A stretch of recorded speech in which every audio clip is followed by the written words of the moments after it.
Chapter 674. Madame Dai is here. It wasn't just Zhou Dafu and the others. The surrounding people who were watching the commotion and even those who were secretly thinking about it were all shocked when they recognized the symbol of the carriage. Their eyes widened. The carriage stopped at the entrance of Gus. Before Yundong could look at the symbol, she was distracted by a person sitting in front of the carriage. She had seen this person before. Wasn't this the soldier who provided her with clues when she planned to earn money by drawing images after fleeing to the Xuanhe prefecture? Yundong still remembered his words. That bandit killed my good brother who fought alongside me. I dream of him every night. I know very well how many moles there were on his face. She thought that they would never meet again, but he actually came. The soldier strode towards her. Miss Gu, we meet again. He almost didn't dare to recognize her. The last time they met, this girl was sloppy and he couldn't tell if she was a woman. Now that they met again, the difference was like heaven and earth. She was graceful and beautiful, making people's eyes light up. However, he did not stare at her. Soon, he lowered his voice and said softly, Lady Gu, Madame Dai and young Master Dai are here. Dai? Yundong's pupils constricted. She exchanged glances with Shao Qingyuan, who had heard the commotion and walked over. If she remembered correctly, the prefecture magistrate of Xuanhe prefecture was surnamed Dai. Seeing that she understood, the soldier nodded slightly. Yundong found it strange. This person seemed to be a soldier. How did he become a subordinate of the prefecture magistrate? This thought flashed across her mind. Yundong quickly walked to the front of the carriage and saw a man in his 20s getting out of the carriage. He turned around and helped an elegant woman down. Yundong immediately put on a smile and welcomed her. Madame Dai, welcome, welcome. I didn't expect you to come. Please forgive me for not welcoming you from afar. Madame Dai had a gentle personality. When she saw Yundong, she smiled. Boss Gu, you're too polite. I've long heard that there are many good things in Boss Gu's shop. I have to come and take a look. Her attitude was kind, so Yundong smiled. Very good. She wasn't the kind of woman who particularly valued rules and looked down on businesswomen. Madame Dai, young Master Dai, please come in. Madame Dai nodded and slowly stepped into the shop. On the other hand, young Master Dai took a few more glances at Yundong. Different from Madame Dai, young Master Dai had already learned a lot about Miss Gu from his father before he came. For example, the white sugar that even the imperial court valued was made by Miss Gu. He had come here today because of the instructions of the prefecture magistrate. It was to let those people who wanted to secretly scheme against Gus think twice. They should be smarter. Gus had many backers. However, to be honest, this Miss Gu was indeed impressive. Even Qin Wenjing was full of praise for her. As he was thinking, someone suddenly blocked his way. Young Master Dai looked up and saw Shao Qingyuan say expressionlessly, "This way, please." He brought the guest to the backyard. Young Master Dai saw that he was wearing ordinary clothes, but the man's eyes were very sharp. His entire body trembled and he retracted his attention. As for Madame Dai, she parted ways with her son after entering the shop. Madame Dai's status was different. Yundong had personally received her, so she instructed Jing Gang to be careful and led Madame Dai upstairs. When Ye Shuang rushed downstairs, she happened to bump into the two of them. If you find any errors, ads pop up, ads redirect, broken links, non-standard content, etc., please let us know reports so we can fix it as soon as possible. Chapter 676. Fortunately, she was prepared before she could finish speaking. She saw Lu Hongxiu giving her an anxious look. Yundong narrowed her eyes slightly and said a few more words to Madame Dave and Ye Shuang before letting them rest. She turned around and left. The moment she went out, Lu Hongxiu leaned closer and whispered, "Miss, the milk tea is gone." Huh. Yundong was surprised. Didn't they only have 3 cups? Why is it gone? She had brought a big pot. Those 3 cups were not very big, right? Lu Hongxiu was a little ashamed. When I was in the kitchen just now, I had just scooped out 2 cups of milk tea when young Master Lu Wei came in. Since he asked, Lu Hongxiu naturally answered respectfully. Unexpectedly, Lu Wei's eyes lit up when he heard that Yundong had made this drink. Then, without another word, he picked up the porcelain pot and ran away. Even Lu Hongxiu, who had always been cautious and smart, did not expect this person to have such tricks. She did not expect young Master Lu to be so thick-skinned. He didn't even say hello before snatching the item and running away. Lu Hongxiu was about to cry. How could anyone be like this? She wanted to chase after him, but Lu Wei was long gone. In addition, she was in a hurry to deliver milk tea to Madame Dai, so Lu Hongxiu could only ignore Lu Wei for the time being. Yundong slapped her forehead. Lu Hongxiu knelt down nervously. "It's my fault. Miss, please punish me. Get up, get up. Gu Yundong pulled her up. You're indeed not vigilant enough about this matter. But it's not entirely your fault. Lu Wei, this bastard. Fortunately, she made a lot of milk tea. Other than the pot in the kitchen cabinet, there was another pot in her spatial storage. Otherwise, it would be awkward if she promised Nie Shuang but could not take it out. You go ahead. Don't worry about the milk tea. I still have a pot. I'll send it to Miss Nie later. When Lu Hongxiu heard this, she immediately heaved a sigh of relief. Then, she took her leave in a low voice and went to the second floor to entertain Madame Dai and Nie Shuang. Only then did Gu Yundong return to the shop. She went behind the counter. Seeing Aunt Ku and Madame Yang sitting here packing, she went over to say a few words. Then, she squatted down, opened the cabinet below, and quietly placed the milk tea from the space. The milk tea was still a little hot, so she put it here to cool down. After closing the cabinet and locking it, Gu Yundong came out from behind the counter. There were still many customers, but there were also many helpers. Everyone was busy in an orderly manner. Everything seemed to be in order. Shao Qingyuan was in the backyard, and little Kiki was on the second floor. Zheng was also maintaining order in the shop. Gu Yundong was slightly free, so she shifted her gaze to the door. Then it landed on the carriage of the Zhou mansion not far away. Good. They hadn't had a chance to leave yet, so don't blame her for being rude. Gu Yundong tidied her clothes slightly and smiled. She strode towards the carriage opposite. Zhou Dafa's heart turned cold when he saw the Dai family's carriage. He knew that he could not afford to offend Gus. In fact, if he met them in the future, he would have to avoid them and treat them well. Zhou Dafu was no longer in the mood to cause trouble. He just wanted to hurry back. However, his legs were a little weak and he could not even get into the carriage. Just then Gu Yundong came over. Zhou Dafu could feel the cold sweat on his forehead. If you find any errors, ads pop up, ads redirect, broken links, non-standard content, etc., please let us know reports so we can fix it as soon as possible. Chapter 677. Never come again. Gu Yundong stood in front of Zhou Dafa's carriage with a smile. Old Master Zhou, you're here too? Zhou Dafu laughed dryly. That's right. We know each other. Miss Gus' opening ceremony is important, so I should come over to congratulate you. Old Master Zhou, you're too polite. Why don't you go in? I saw there were too many people. Boss Gu was probably too busy, so I wanted to wait a little longer. It doesn't matter if it's later. Gu Yundong looked touched. Old Master Zhou is really understanding. I didn't expect you to be so considerate of me even though we barely knew each other. Coincidentally, I'm free now. Old Master Zhou, let's go over together. But let's make it clear first. If you come, come. There's no need to give the gift boxes. You don't know, but so many people came today.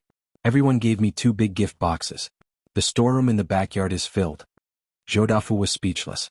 Did he have gift boxes? He was here to cause trouble. Who would buy gift boxes? However, since he had come to congratulate others on their opening, it was indeed unreasonable not to offer any gift. He could only say as he walked, I really don't know what Boss Gu likes, so I didn't buy anything. We're all straightforward people, so I thought it would be more practical and convenient to give you money. Money? This? Gu Yundong sighed. Old Master Zhou, you're too considerate. In that case, it's difficult to refuse your kindness. I'll reluctantly accept it. But let's agree that you won't give me too much. I saw that the gift box given by the Nie family was filled with 100-year-old ginseng, jade rui, and so on. I was panicking when I accepted it. Please don't give me so much money. Just a little something is fine. Old Master Zhou was speechless. Are you sure you're not being sarcastic? You told me what the Nie family gave you and asked me not to give you too much. Damn it, how could he give less? Zhou Dafu was furious and his expression was especially ugly. However, he still had to squeeze the fat on his face to maintain a smile when he saw that they were already at the door of Gus. Especially when facing Shui Rong, who was waiting to register his gift, he almost vomited blood. After a while, Zhou Dafu trembled as he took out a banknote of 1,000 taels of silver and handed it to Shui Rong. He smiled at Gu Yundong. It's just a small token of appreciation. Don't refuse it, Boss Gu. Gu Yundong sighed. Old Master Zhou is still so generous. How kind of you. As she spoke, she turned to Shui Rong and said, You have to register carefully. Don't miss anyone. Wrap 2 packets of dried fruits for Old Master Zhou later. Then she said to Zhou Dafu, Old Master Zhou, take a look around. My shop has just opened. I don't know what I might have done wrong. You have to give me some suggestions. Zhou Dafu had just handed over 1,000 taels of silver, and his heart was bleeding. How could he have the mood to look at the shop and raise any suggestions? He wanted to talk with the young master of the prefecture magistrate's family and the steward of the Nye residence, but Gu Yundong had no intention of bringing him to the backyard. Zhou Dafu was afraid that he would lose money if he stayed any longer, so he walked around randomly. After knowing that it was hopeless to get to know the Dai family and the Nye family, he simply bade farewell and left the Gu family's shop. Gu Yundong stood at the door with a smile. "Take care, old Master Zhou.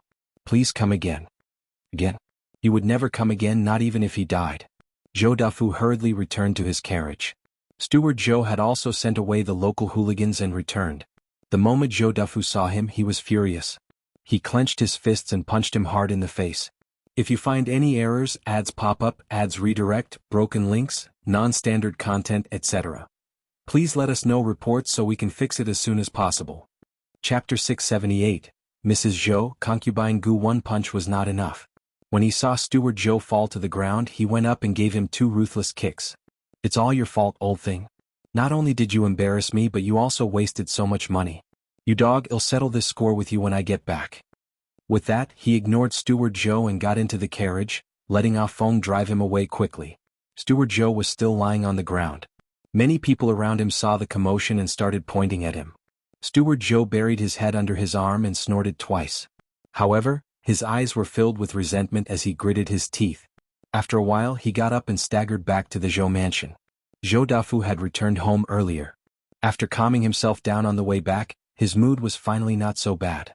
Unexpectedly, as soon as he entered the residence, Mrs. Zhou walked over and said, "Where did Master go so early in the morning? Little June is in trouble again." "Next door." Before she could finish speaking, Zhou Dafu interrupted her fiercely. "Trouble, trouble. He only knows how to cause trouble all day long. What kind of mother are you? Do you know how to teach children? I've been busy enough outside every day. It wasn't easy for me to get home. Can you save me the trouble?" He was extremely frustrated. Seeing that he had already walked out of Mrs. Zhou's courtyard, he stopped in his tracks and turned around. "If you have nothing to do, you should think about how to teach your son well. He'll go to Concubine Gus." With that, he left. Mrs. Zhou's face suddenly darkened. Seeing that he had disappeared after turning around, she was so angry that she kicked away the stool under the corridor. "Am I the only one who has a son? As a father, he doesn't care about his son and blames it on me. If old Madame hadn't doted on June like that previously, would he not listen to me now? He's good. He hides under women's skirts all day long. Concubine Gu, a widow with children, can be a treasure. He hasn't seen a woman in 8 lifetimes." She was so angry that she spoke without thinking. The nanny beside her hurriedly stroked her back and advised softly, "Madam, don't be angry. I'm afraid Master is in a bad mood today." His words were too harsh. "Madam, don't take it to heart and be angry with Master. Otherwise, won't that Gu be benefited?" Mrs. Zhou sneered. "I don't know what that Gu woman did. She's already so old, but she still has Master under his control. I reckon Master is just feeling that she's new. After a while, he'll know that Aunt Gu, a country bumpkin, is extremely vulgar and will only embarrass Master. At that time, we don't have to do anything. Master will send her away." Mrs. Zhou turned around and returned to her room. It was probably because of the nanny's persuasion that she was not as angry as before. However, she still frowned and said, "It's been nearly a year, but Master hasn't grown tired of her. Didn't I ask you to keep an eye on her? Has there been any abnormality on her side recently?" The nanny shook her head. "She's very well behaved and doesn't go out. There's no abnormality at all." Mrs. Zhou was angry. "Keep a close eye on her. Report to me if anything happens. Also, keep a close eye on the servants she orders around." Yes. Gu Yundong did not know about the Zhou mansion. She had just received 1,000 taels of silver from Zhou Dafu and was in a good mood. There were many people taking care of the shop, so she planned to go upstairs to entertain Madame Dai. Unexpectedly, as soon as she turned around, she saw a familiar figure walk in. "If you find any errors, ads pop up, ads redirect, broken links, non-standard content, etc. Please let us know reports so we can fix it as soon as possible." Chapter 678, Mrs. Zhou, Concubine Gu. One punch was not enough. When he saw Steward Zhou fall to the ground, he went up and gave him 2 ruthless kicks. "It's all your fault, old thing. Not only did you embarrass me, but you also wasted so much money. You dog, I'll settle this score with you when I get back." With that, he ignored Steward Zhou and got into the carriage, letting Ah Feng drive him away quickly. Steward Zhou was still lying on the ground. Many people around him saw the commotion and started pointing at him. Steward Zhou buried his head under his arm and snorted twice. However, his eyes were filled with resentment as he gritted his teeth. After a while he got up and staggered back to the Zhou mansion. Zhou Dafu had returned home earlier. After calming himself down on the way back, his mood was finally not so bad. Unexpectedly, as soon as he entered the residence, Mrs. Zhou walked over and said, "Where did Master go so early in the morning? Little June is in trouble again." Next door. Before she could finish speaking, Zhou Dafu interrupted her fiercely. "Trouble, trouble. He only knows how to cause trouble all day long. What kind of mother are you? Do you know how to teach children? I've been busy enough outside every day. It wasn't easy for me to get home. Can you save me the trouble?" He was extremely frustrated. Seeing that he had already walked out of Mrs. Zhou's courtyard, he stopped in his tracks and turned around. "If you have nothing to do, you should think about how to teach your son well. He'll go to Concubine Gus." With that he left. Mrs. Zhou's face suddenly darkened. Seeing that he had disappeared after turning around, she was so angry that she kicked away the stool under the corridor. "Am I the only one who has a son? As a father, he doesn't care about his son and blames it on me. If old Madame hadn't doted on June like that previously, would he not listen to me now? He's good. He hides under women's skirts all day long. Concubine Gu, a widow with children, can be a treasure. He hasn't seen a woman in 8 lifetimes." She was so angry that she spoke without thinking. The nanny beside her hurriedly stroked her back and advised softly, "Madam, don't be angry. I'm afraid Master is in a bad mood today." His words were too harsh. "Madam, don't take it to heart and be angry with Master. Otherwise, won't that Gu be benefited?" Mrs. Zhou sneered. "I don't know what that Gu woman did. She's already so old, but she still has Master under his control. I reckon Master is just feeling that she's new. After a while, he'll know that Aunt Gu, a country bumpkin, is extremely vulgar and will only embarrass Master. At that time we don't have to do anything. Master will send her away." Mrs. Zhou turned around and returned to her room. It was probably because of the nanny's persuasion that she was not as angry as before.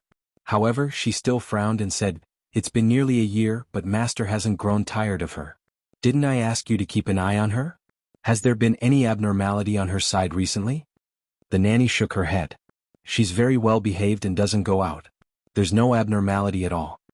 Mrs. Zhou was angry. "Keep a close eye on her. Report to me if anything happens. Also, keep a close eye on the servants she orders around." Yes. Gu Yundong did not know about the Zhou mansion. She had just received 1,000 taels of silver from Zhou Dafu and was in a good mood. There were many people taking care of the shop, so she planned to go upstairs to entertain Madame Dai. Unexpectedly, as soon as she turned around, she saw a familiar figure walk in.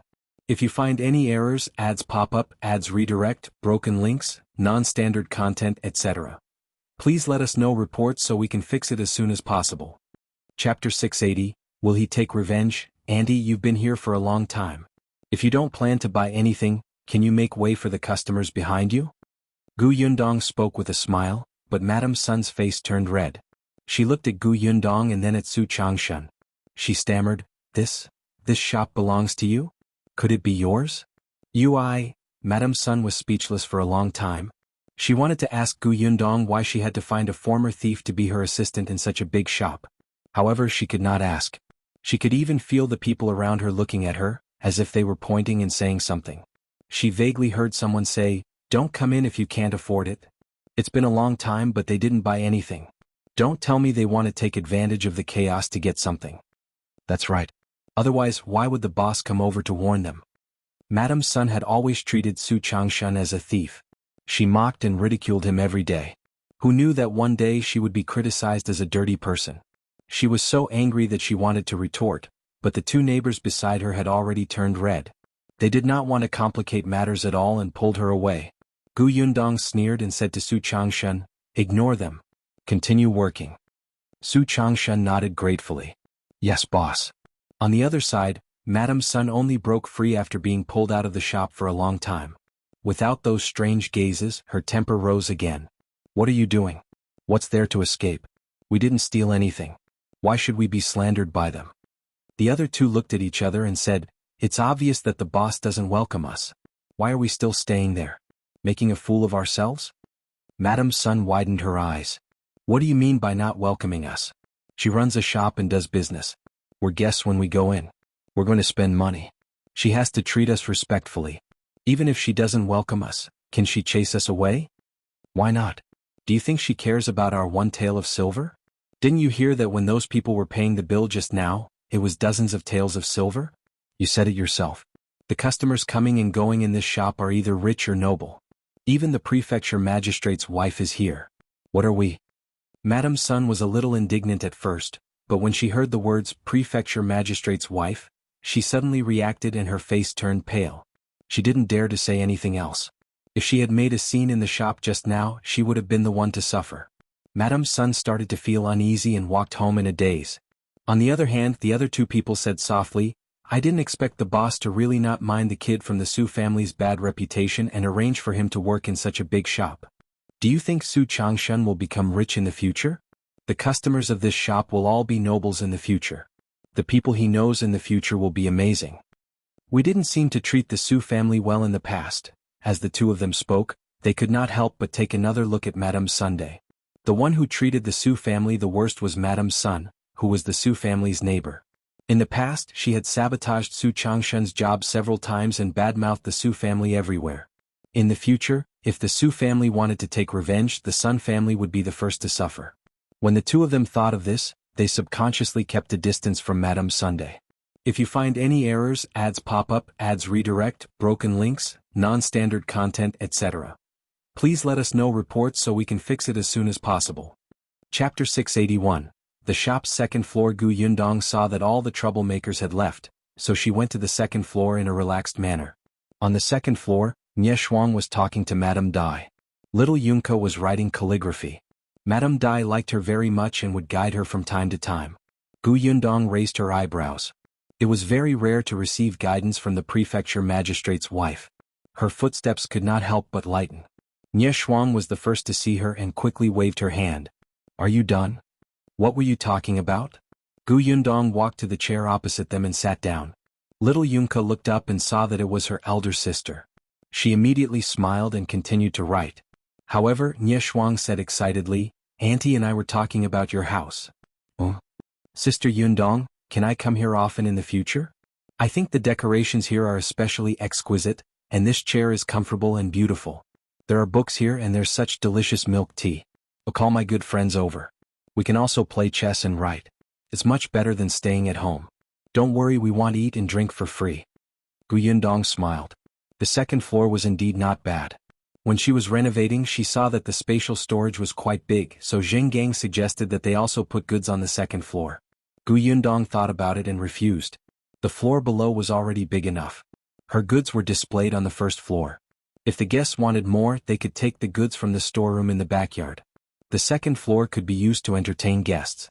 Some people with extraordinary statuses could be invited to the second floor for a meeting if they wanted to buy a lot of things. Therefore, the second floor was equivalent to an office. There was also a small cubicle at the back with a bed inside that could be used to rest.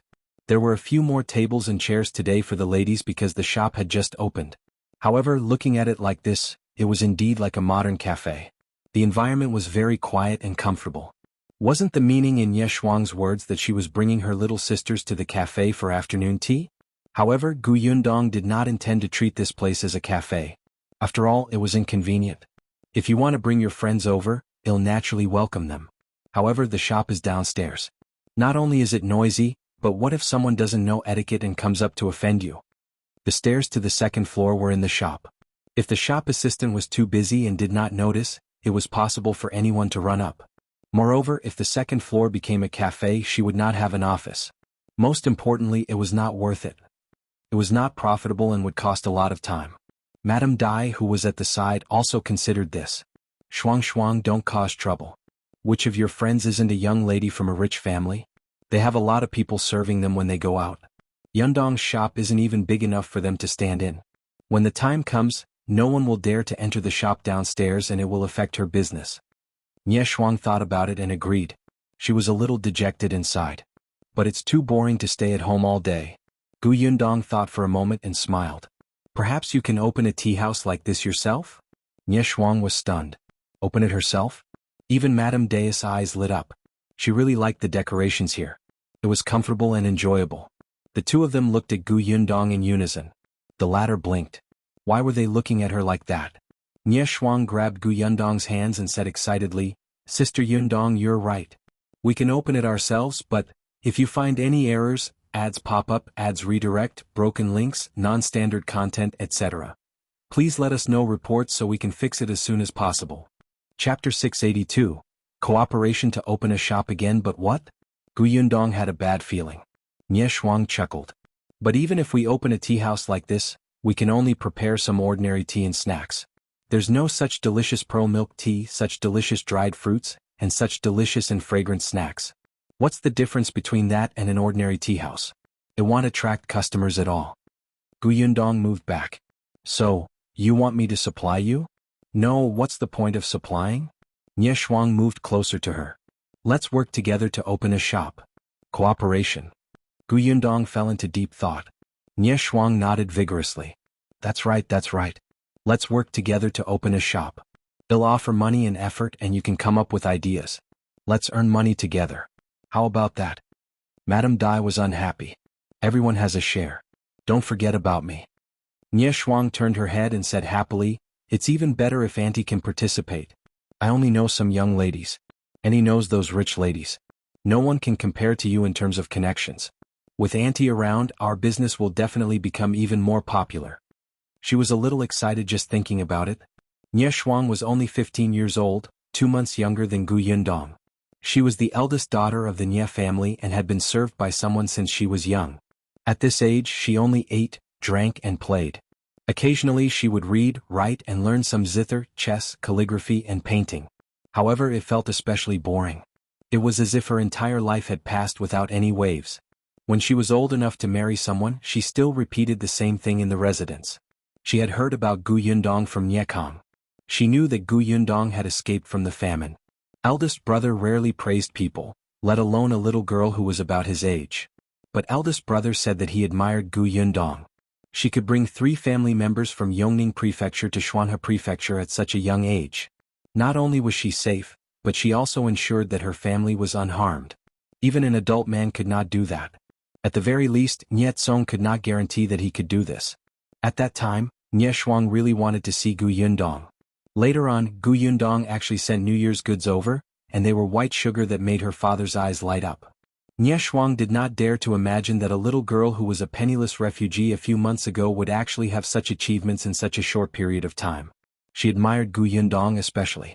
She heard from Aunt Ku that Gu Yundong had come to the prefectural city to open a shop. Before Aunt Ku could explain her intentions, she insisted on coming over to take a look. Then she saw such a huge shop. Therefore Nie Shuang's heart began to stir. However, Gu Yundong resisted the urge to roll her eyes. No, the two of you were so excited, but you didn't seem to have asked for my opinion. Nie Shuang finally realized that she was too quiet. She quickly calmed down and asked nervously, Sister Yundong, are you unwilling? Madame Dai also said, we know that you've just opened a shop and are very busy. If you want to cooperate, you don't have to worry about anything else. We're here. You just have to tell us what we need to do. That's right, that's right. We'll look for the shop. We'll pay the silver. You just have to use your mouth. Madame Dai said, there's no need to specially look for the shop. I happen to have a shop there. The location is not bad and the environment is good. Coincidentally, it was vacated some time ago. Recently, I've been thinking about what business to do. Really? That's great. The right time, the right place, and the right people. It's the will of the heavens. Gu Yundong was speechless. If you find any errors, ads pop up, ads redirect, broken links, non-standard content, etc. Please let us know reports so we can fix it as soon as possible. Chapter 683. Misunderstanding. After speaking to Nie Shuang, she turned to look at Gu Yundong. Gu Yundong's mouth twitched and she said, actually, you can buy my recipe. When the time comes. Before she could finish speaking, she saw Nie Shuang shake her head so hard that the pearl hairpin on her head almost fell off. She said very seriously, no, you have to participate. Why not? Nie Shuang did not speak, but Madame Dai, who was at the side, seemed to have read her mind. She could not help but cover her mouth and laugh. I know why. She doesn't have confidence in herself. She's afraid that she'll mess up the shop that she has worked so hard to open.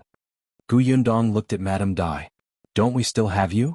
Madame Dai shrugged and said frankly, I can still be of some use to deal with those madams and young ladies, but I'm afraid I can't operate a shop. Otherwise, why do you think my shop is empty?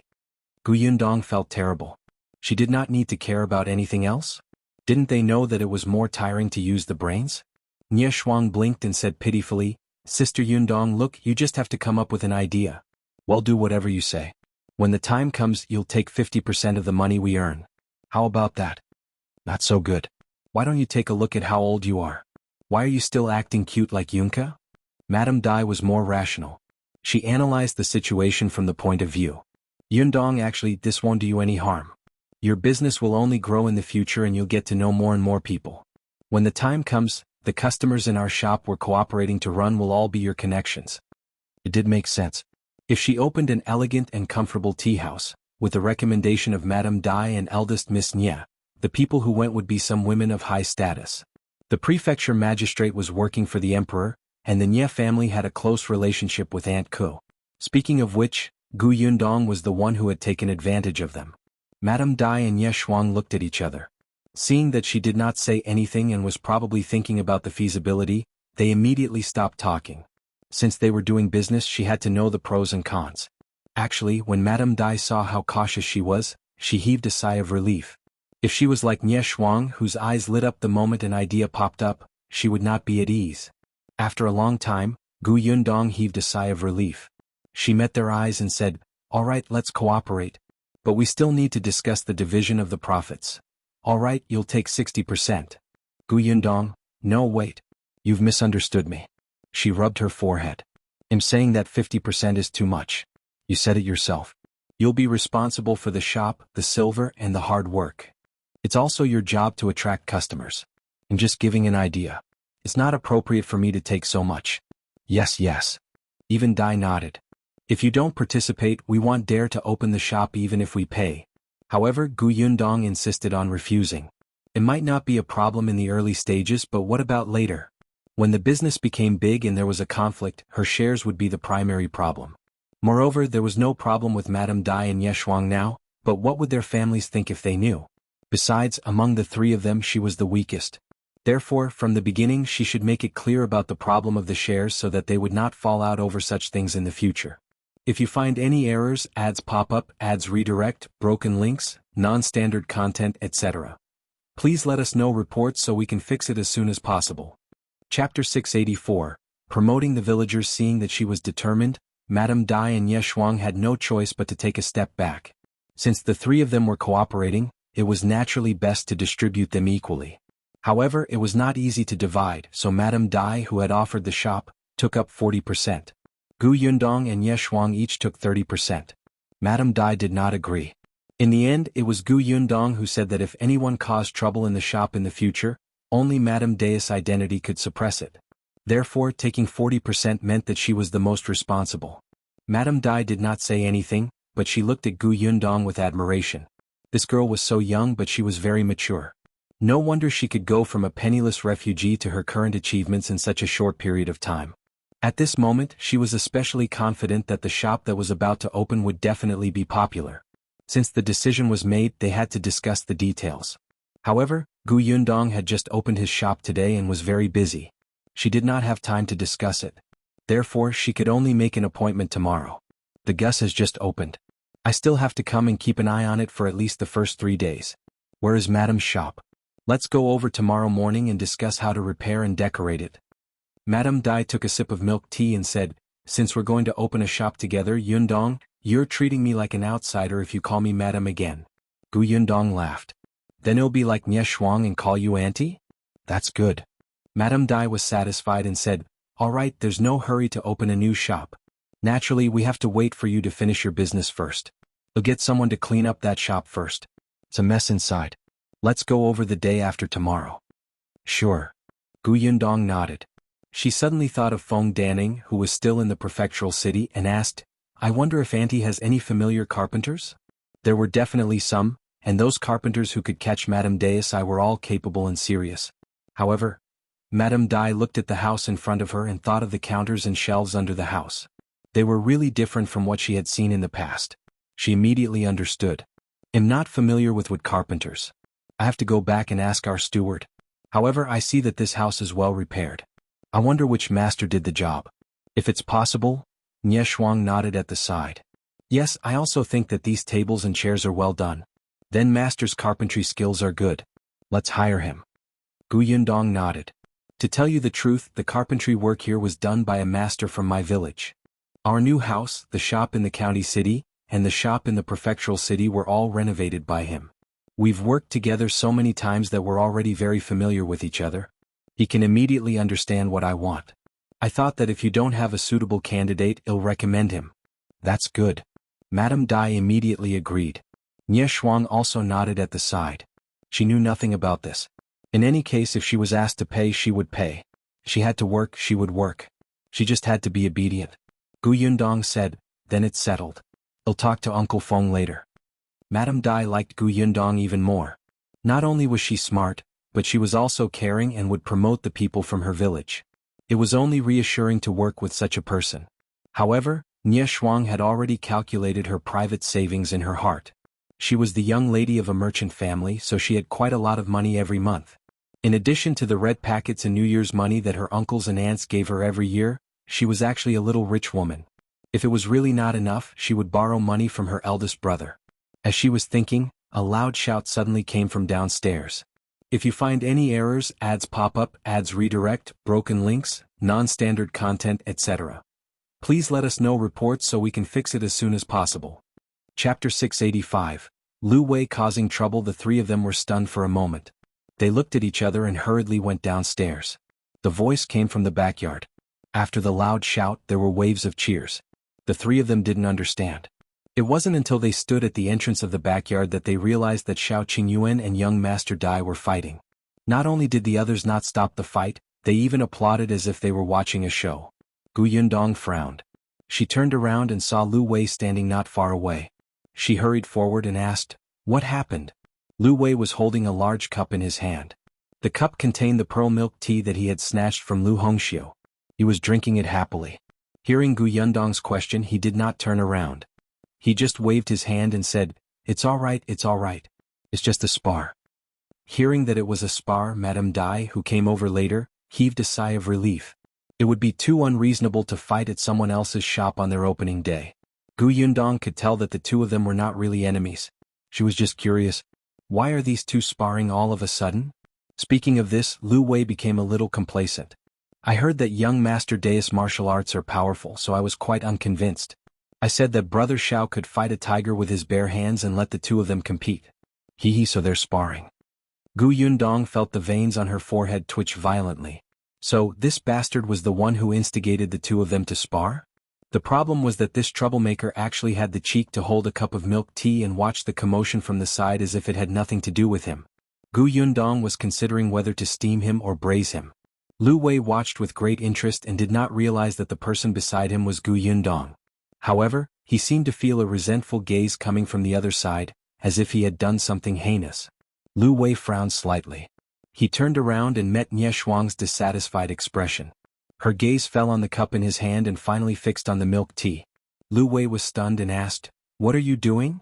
He hid the cup to his side. Nie Shuang pursed her lips and retracted her gaze. She looked at Gu Yundong, who was standing on the other side of Lu Wei, and asked, "Why is his cup especially big?" It seemed that one cup was as big as two of hers. Lu Wei finally remembered who the voice belonged to. What the F***ck. Without looking back, he ran away with the milk tea in his hand as if a dog was chasing him. Gu Yundong was speechless. Why on earth had she become friends with such a person? Was it too late to regret it? Could they break off their friendship? Forget it, let's pretend we don't know each other in the future. Gu Yundong turned her head and focused her attention on the two people who were still sparring in the courtyard.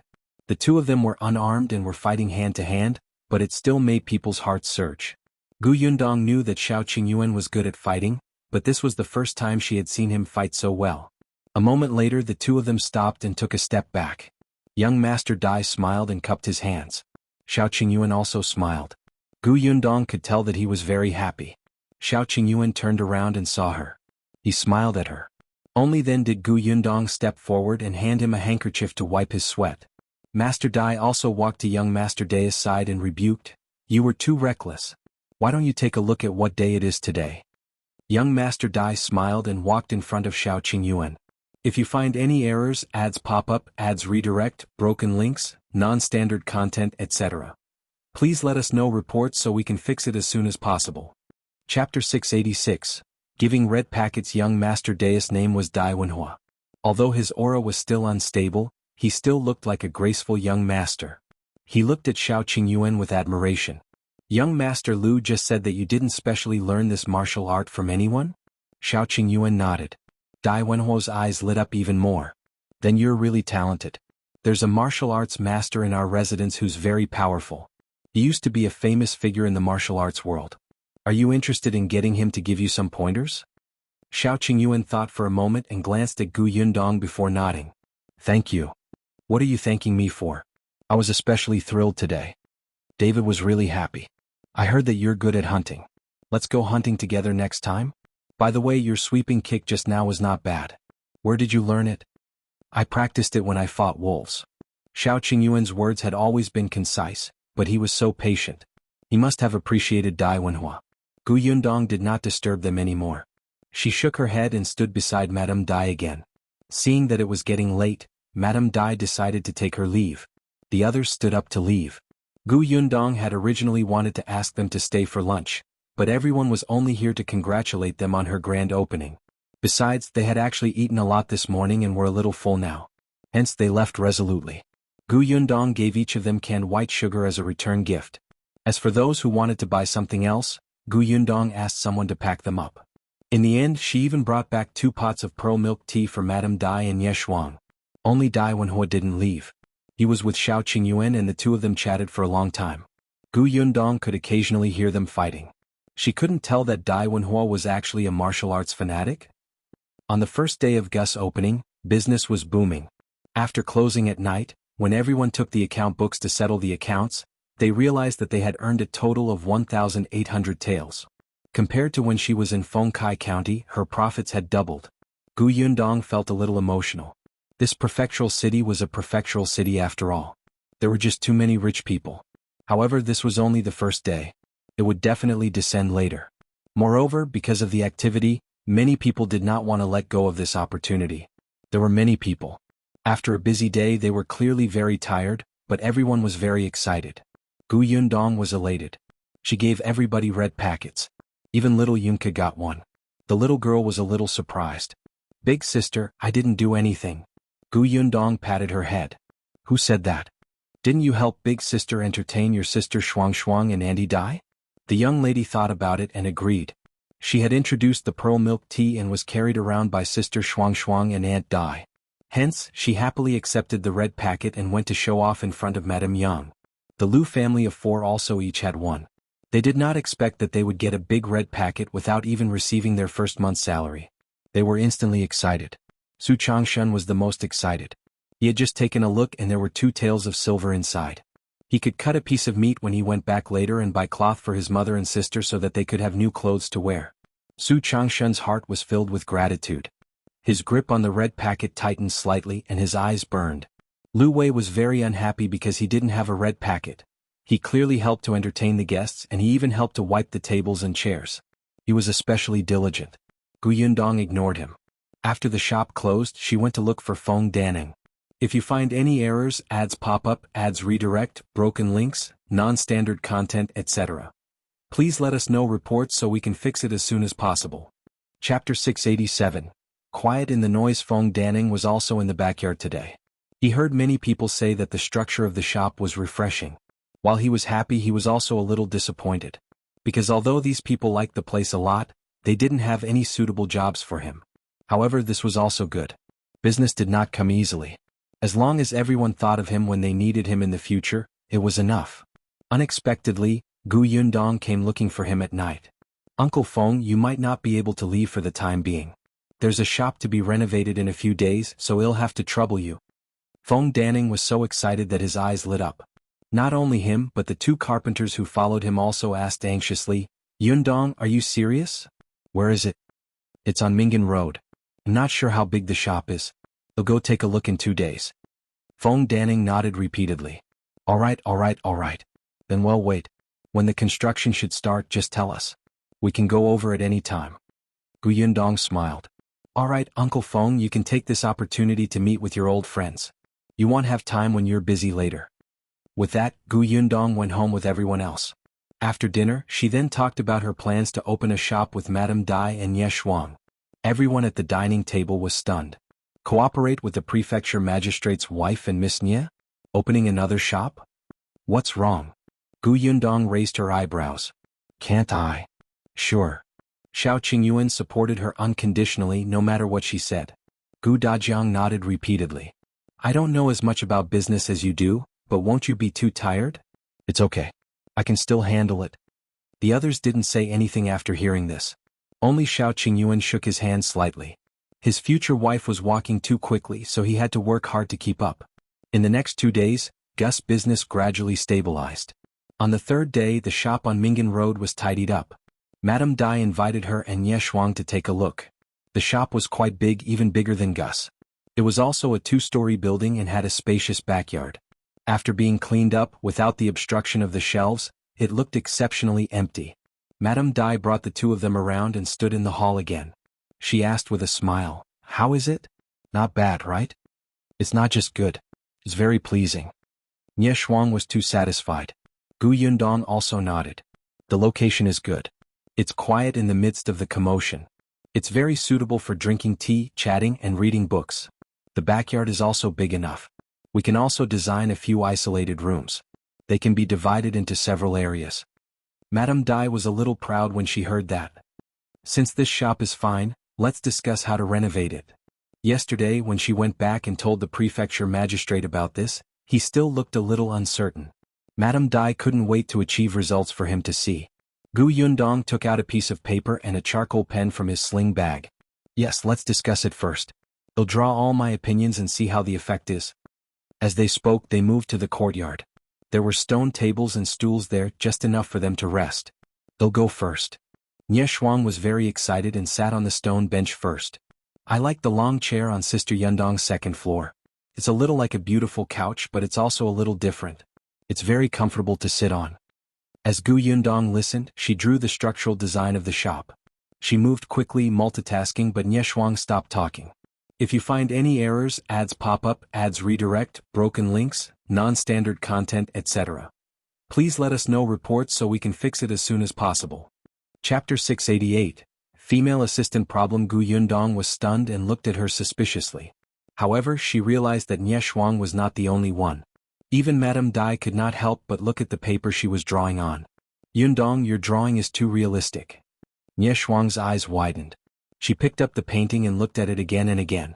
I feel that even if I haven't come to this shop personally, I can still imagine the exact appearance just by looking at your painting. Madame Dai was also amazed. Yundong, I realize that the more I know you, the more powerful you seem to be. How many other abilities of yours do we not know? Gu Yundong blinked and immediately laughed. Alright, now is not the time to talk about the painting. Let's discuss how to decorate first and how to arrange the tables and chairs. Ye Shuang wanted to praise her a few more times, but business was more important. She was going to open a shop now, so she had to grow up. Therefore, she started talking about the decorations in the shop again with a serious expression. The shop was big enough. There could be some decorations downstairs. There was a bar at the entrance to order for customers. There were 2 long tables in the middle that could accommodate 7 to 8 people. There was also a small round table. It didn't have to be big. It was enough to put in some food. She also set up some booths which could be blocked by a screen. Or the sofas could be placed back to back. There should be a few more windows to make the room look brighter. Due to the fact that most of the guests here were rich and idle ladies, they definitely had to bring maidservants with them when they went out. Therefore, they still needed a resting area in a corner. If they did not want maidservants to serve them during the gathering and tea time, the maidservants could wait here. The second floor was slightly smaller than the first floor, but it was much quieter and had a wider field of vision. Therefore, there were fewer tables and the distance between the customers was much wider, allowing more space. Moreover, there were books, chessboards, paintings, and everything on the second floor. They were all things that could temper one's emotions. There was also the backyard. There were a few rattan chairs in the courtyard, and some flowers had to be planted. Most importantly, Gu Yundong meant to flatten all the rooms in the backyard and rebuild them into small private rooms to give people privacy. The doors of the private rooms could be locked. The private rooms could also be decorated into various types, such as tatami rooms, women's boudoirs, and solemn studies. The more Lady Dai and Ye Shuang spoke, the more excited they became. It was as if some wild ideas that they had wanted to achieve in the past but could not, had been implemented in this shop. Yundong listened and recorded. In the end, after editing and deleting their opinions, she drew 3 unique designs. The more Madame Dai and Ye Shuang looked at it, the more satisfied she was. Then she continued to discuss what to buy in the shop. Pearl milk tea became the best thing that the two of them recommended. Of course, there were also all kinds of flower tea and fruit tea. There was even fruit wine with a low alcohol content. The food was pastries and snacks. Yundong provided a few kinds of baked goods, as well as canned fruit shops and other things that she sold in her shop. If there was anyone who liked salty food, there was also dried rice crust, dried fish, potato chips, nuts and so on. After picking and choosing, they left a few items and drafted the menu. Finally, the most important one was the female employee. Yundong did not intend to get involved in this aspect. She believed that both Madame Dai and Ye Shuang did not lack manpower. As long as the chef in charge of cooking in the kitchen was reliable, it would be easy to find female workers. However, Madame Dai and Ye Shuang did not allow it and insisted that Yundong provide a candidate. Yundong was in a dilemma. She was short of people. If you find any errors, ads pop up, ads redirect, broken links, non-standard content, etc., please let us know reports so we can fix it as soon as possible. Chapter 689. She's engaged. Yundong felt that she was always short of people.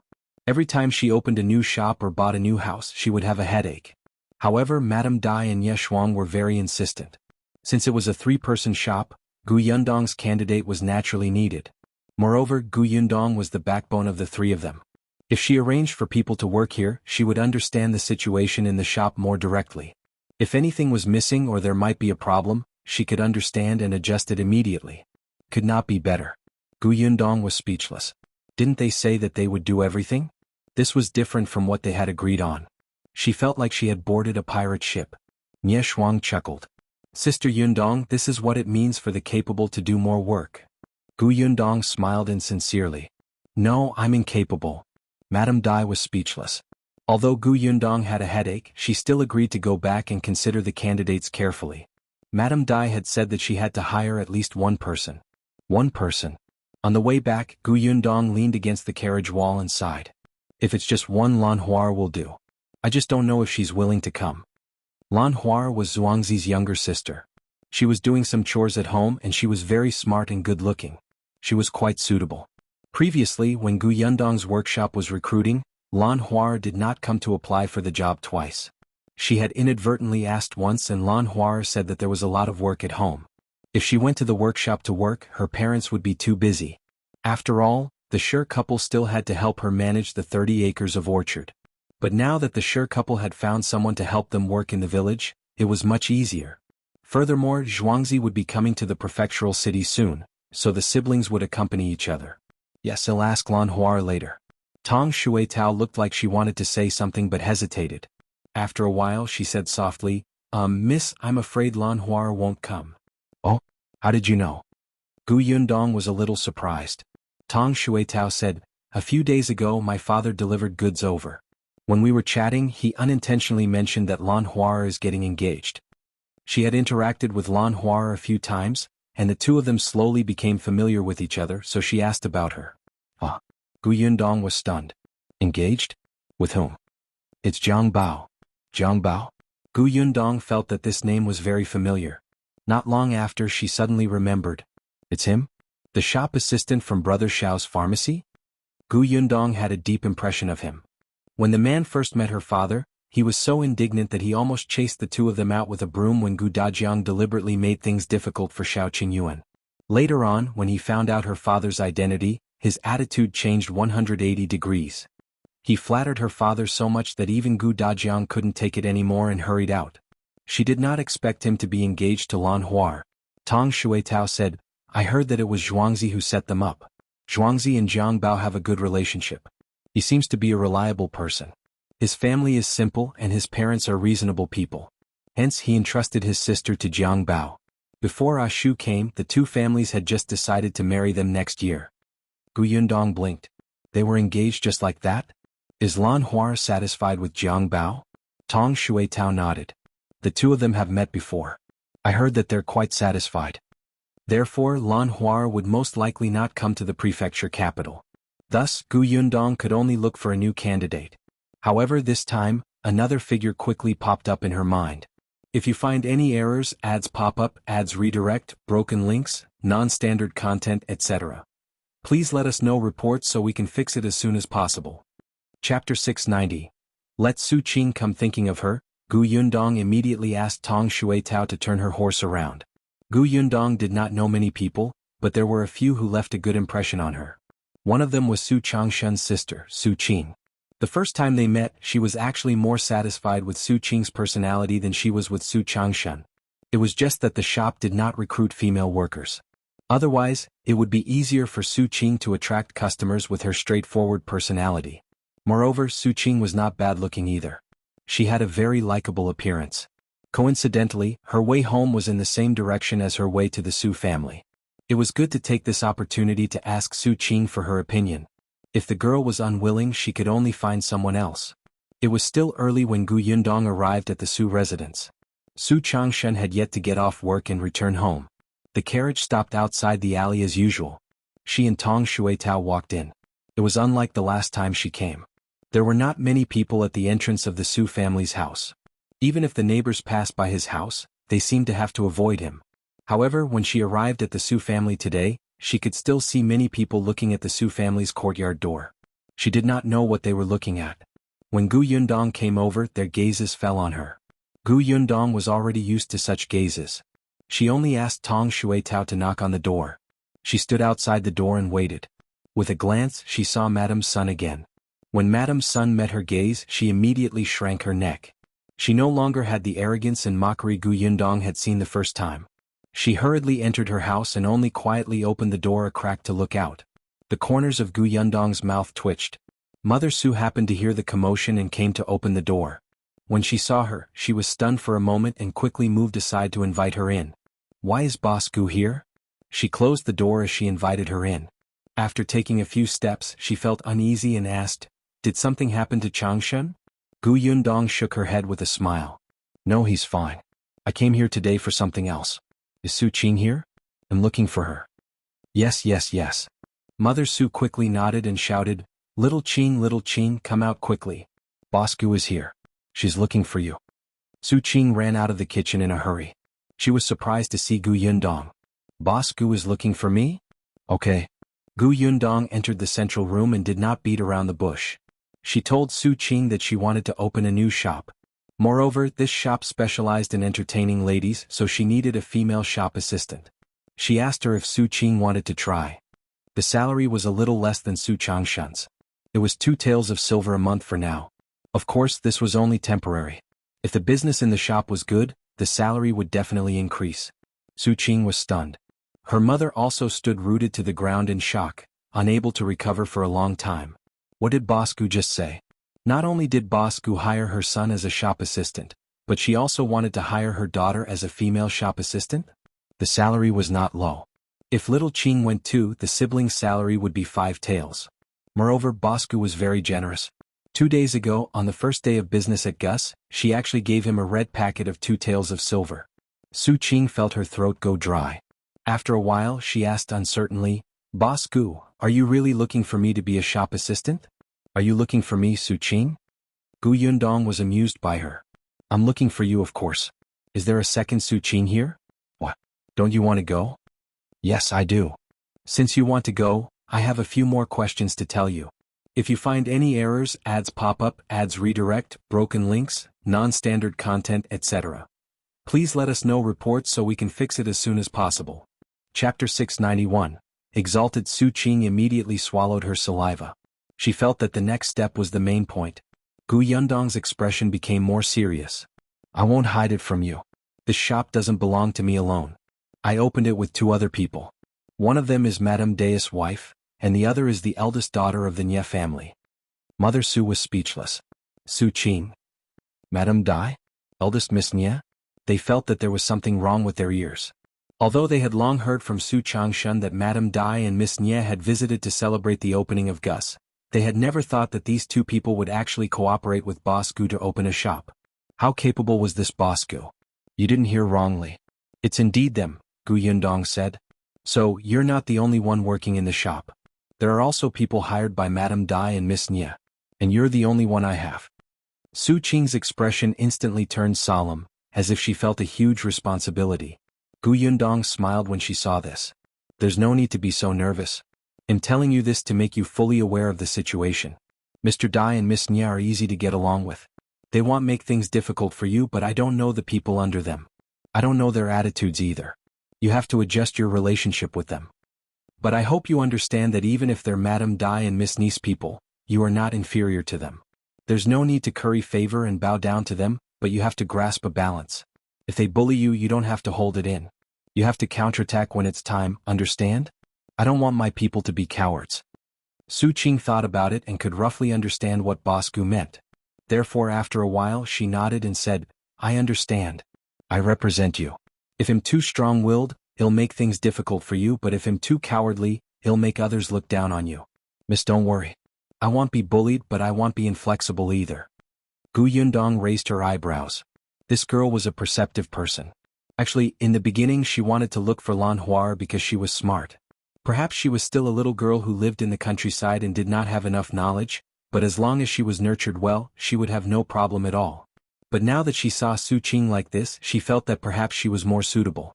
Since you understand your situation, are you still willing to be this assistant? Su Qing nodded vigorously. I'm willing. Thank you for giving me this opportunity. I won't let you down. Gu Yundong stood up. All right, since you're willing, you can come over tomorrow. Stay by my side for a few days. I'll teach you some communication skills. Gu Yundong felt that she had to let Su Qing understand her personality and her position so that she could get along better with Madame Dai and the rest. Su Qing was very happy and nodded repeatedly. Yes. Seeing that it was getting late, Gu Yundong gave her a few more instructions before turning to leave. Su Qing sent them all the way to the door and watched them disappear into the alley. Then she turned around in a daze and planned to close the courtyard door. However, the neighbors who had been waiting outside immediately rushed forward and asked, Hey Su Qing, who is that girl? What is she doing at your house? Before Su Qing could answer, Mother Su had already arrived.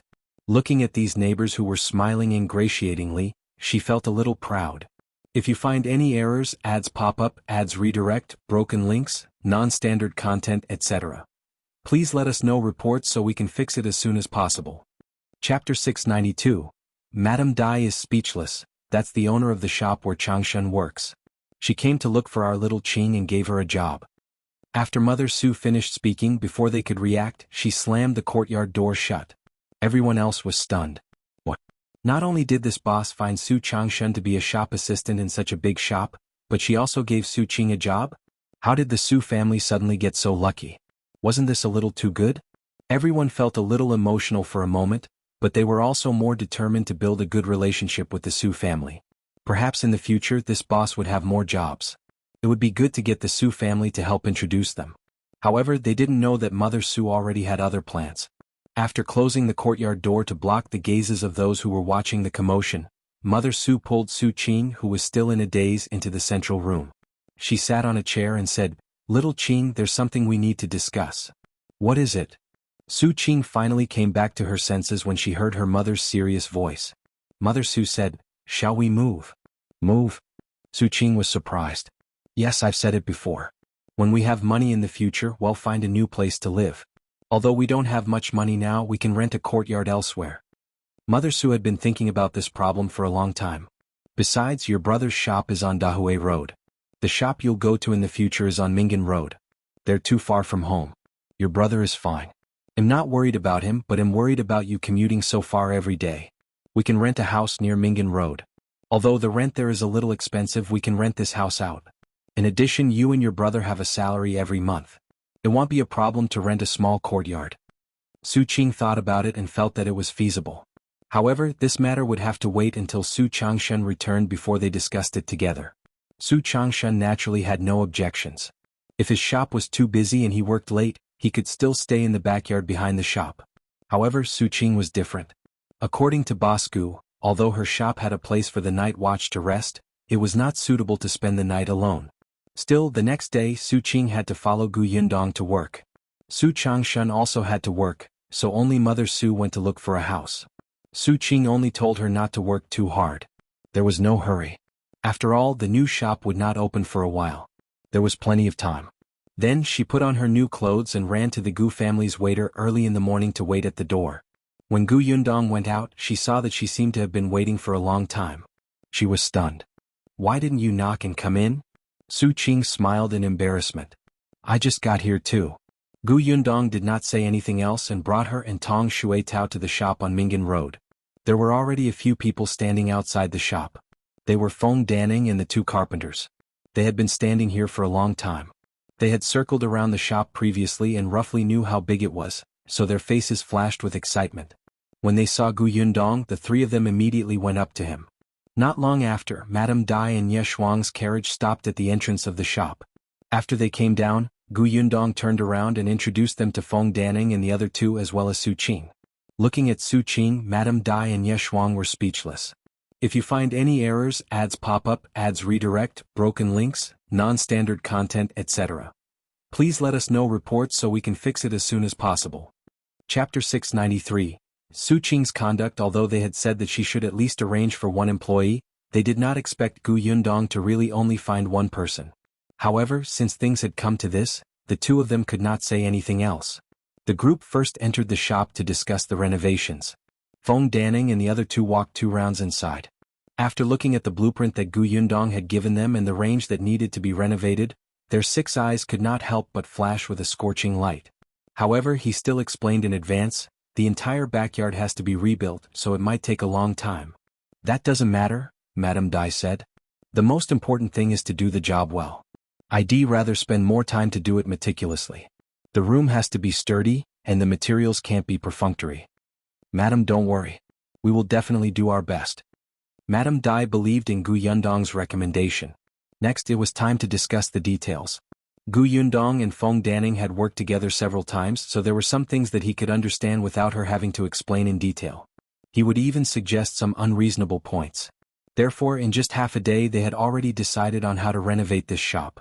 During this period, Su Qing was the one who poured tea and handed over pens and paper. Gu Yundong did not tell her, but she was very self-aware. Not only did she do it in an orderly manner, but she was also exceptionally considerate. After observing her for a day, Gu Yundong was very satisfied. Nye Shuang had a carefree personality and did not pay much attention to it. After all, she was the eldest daughter of the Nye residence and had a maidservant serving her all the time. She was already used to having someone take care of everything for her. However, Madame Dai could see it clearly. Hence, on the way back, she sat in the same carriage as Nye Shuang and could not help but say, "Although Yundong only found Su Qing, that girl can surpass others by several times. No wonder she can do business so well. Just in terms of hiring people, she makes others feel ashamed." Nye Shuang was at a loss. Seeing this, Madame Dai couldn't help but poke her head. After a while, she told her about Su Qing's performance in the shop today. Nye Shuang was suddenly enlightened. "I see. In that case, the person I chose is really too different from Su Qing. I was thinking of bringing her over to show you tomorrow. Now that I hear you say that, I think I have to change people." Nye Shuang's thinking was quite good. If she had to hire someone, she would choose the servants' children. Their indenture was in her hands and they could be trusted.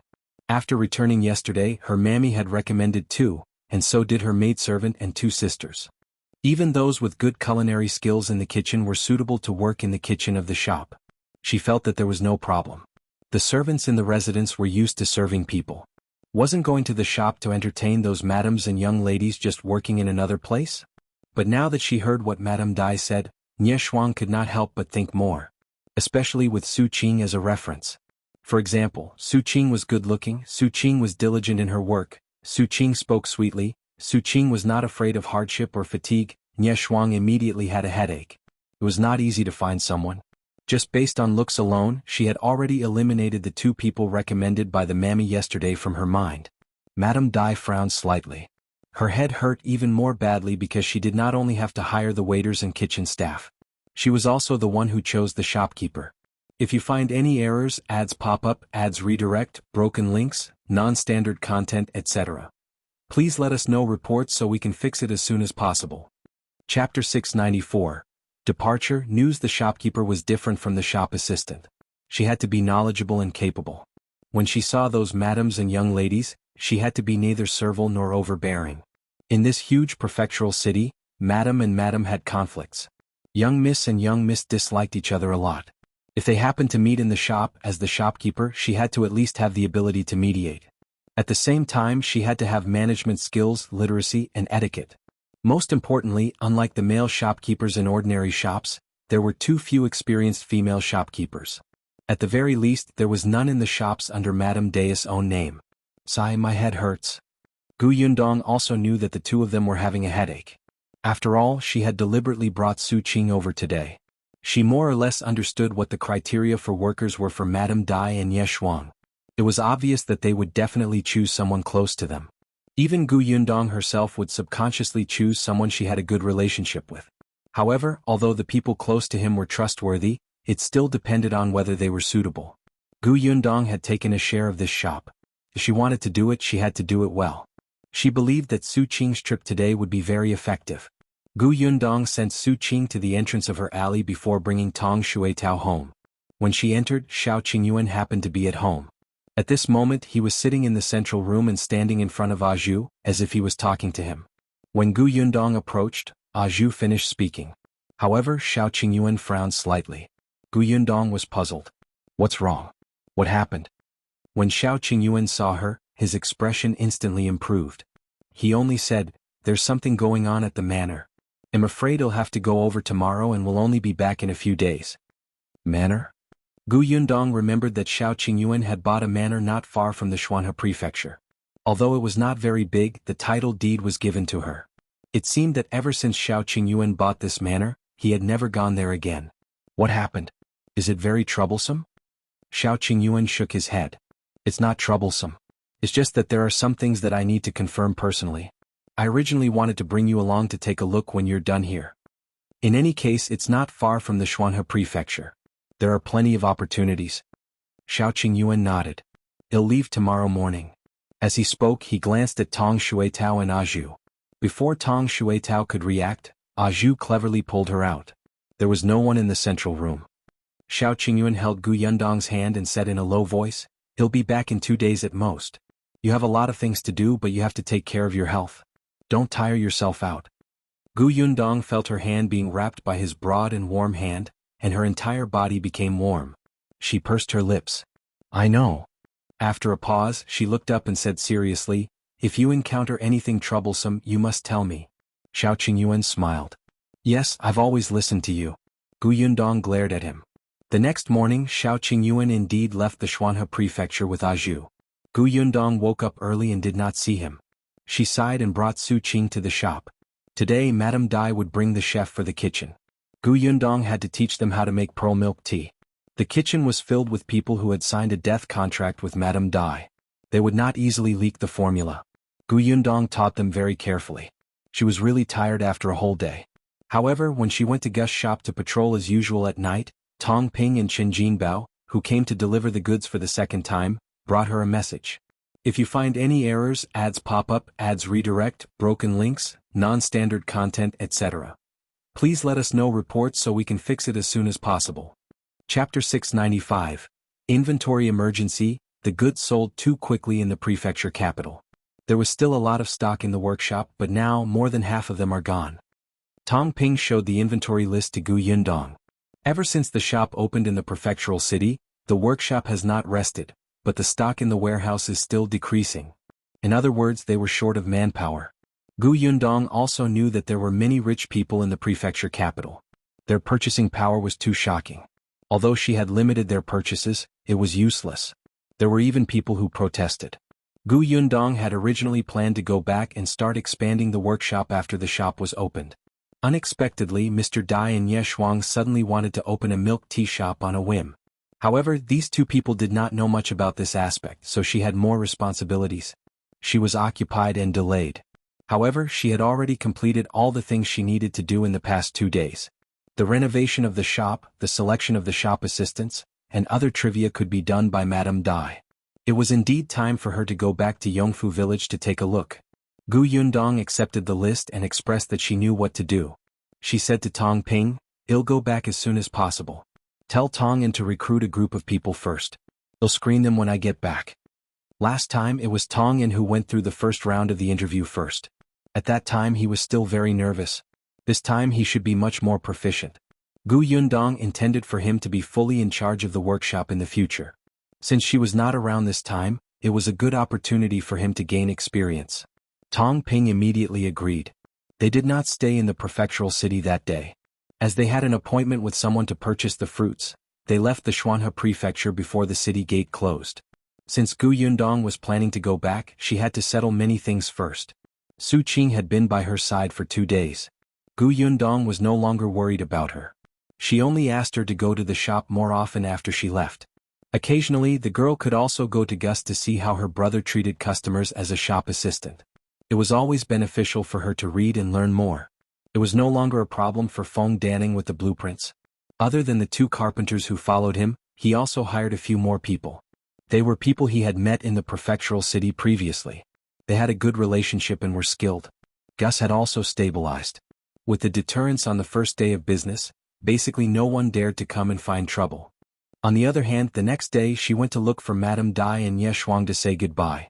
The 2 of them were very reluctant.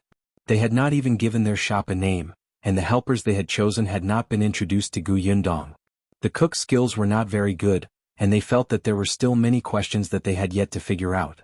Now that Gu Yundong was leaving, they felt inexplicably flustered. Gu Yundong's face darkened. She thought to herself that returning to Yongfu village at this time was indeed the right decision. If she continued to stay here, she would probably have to decide everything in the shop. Didn't they say that they would pay money and do everything? Gu Yundong felt that it was necessary for her to nurture their ability to be independent. If this continued, they would become more and more dependent on her. Didn't they know that she was still a child? Hence, she said decisively, if there's anything you can discuss it. As for anything that needs 3 people to decide, you can write to me. Don't worry, it'll definitely come back when the shop opens. Madame Dai and Ye Shuang had no choice but to nod and let her go back. Gu Yundong heaved a sigh of relief. In the end, she bid farewell to her parents and sister. If you find any errors, ads pop up, ads redirect, broken links, non-standard content, etc., please let us know reports so we can fix it as soon as possible. Chapter 696. Clothes-making vacation. Gu Dajiang was fine. Yongfu village wasn't far from the Xuanhe prefecture, so it was easy for them to meet. But Madame Yang and Gu Yunke did not quite understand. They remembered that the last time they parted ways with Big Sister, they did not see each other for several months. This time when they heard that she was leaving, the 2 of them pouted and hugged her, unwilling to let go. Gu Yundong and Gu Dajiang didn't know whether to laugh or cry. They'll come to the prefecture capital in half a month at most. It's not like we'll be apart for long. Be good. Gu Dajiang also said, there's no need for half a month. In a few days, it will be time for the clothes-making vacation. They'll bring you back. When the time comes, we'll bring Yunshu and Yuanji to the prefectural city to take a look. Clothes-making vacation? Not only were Madame Yang and Gu Yunke confused, but even Gu Yundong was confused. It was rare for Gu Dajiang to see her reveal such a confused expression. He couldn't help but rub her head and explain, in addition to the 1-day leave every 10 days, the academy also has farming leave every May as well as clothing leave. It's usually after mid-September. Farming leave and clothing leave are both a month. Gu Yundong was enlightened. It turned out that there was winter and summer vacation at this time. Gu Dajiang said, however, the holidays aren't long. Students whose homes are too far away usually won't go back.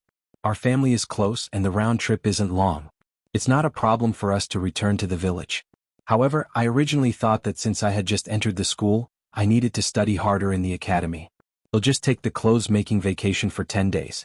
In any case, Yunshu and Yuanji can come over during the holidays. Our family can still reunite. Now that I think about it, it's not enough. After all, not all of Yundong's matters were in the prefectural city. Gu Yundong understood. Gu Yundong would not give any more opinions on matters related to studies.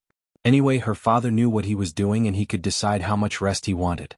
She just turned around and said to Madame Yang and Gu Yunke, you heard him. It's just a few days later. When the time comes, not only will you be able to see me but you will also be able to see Yunshu and Yuanji.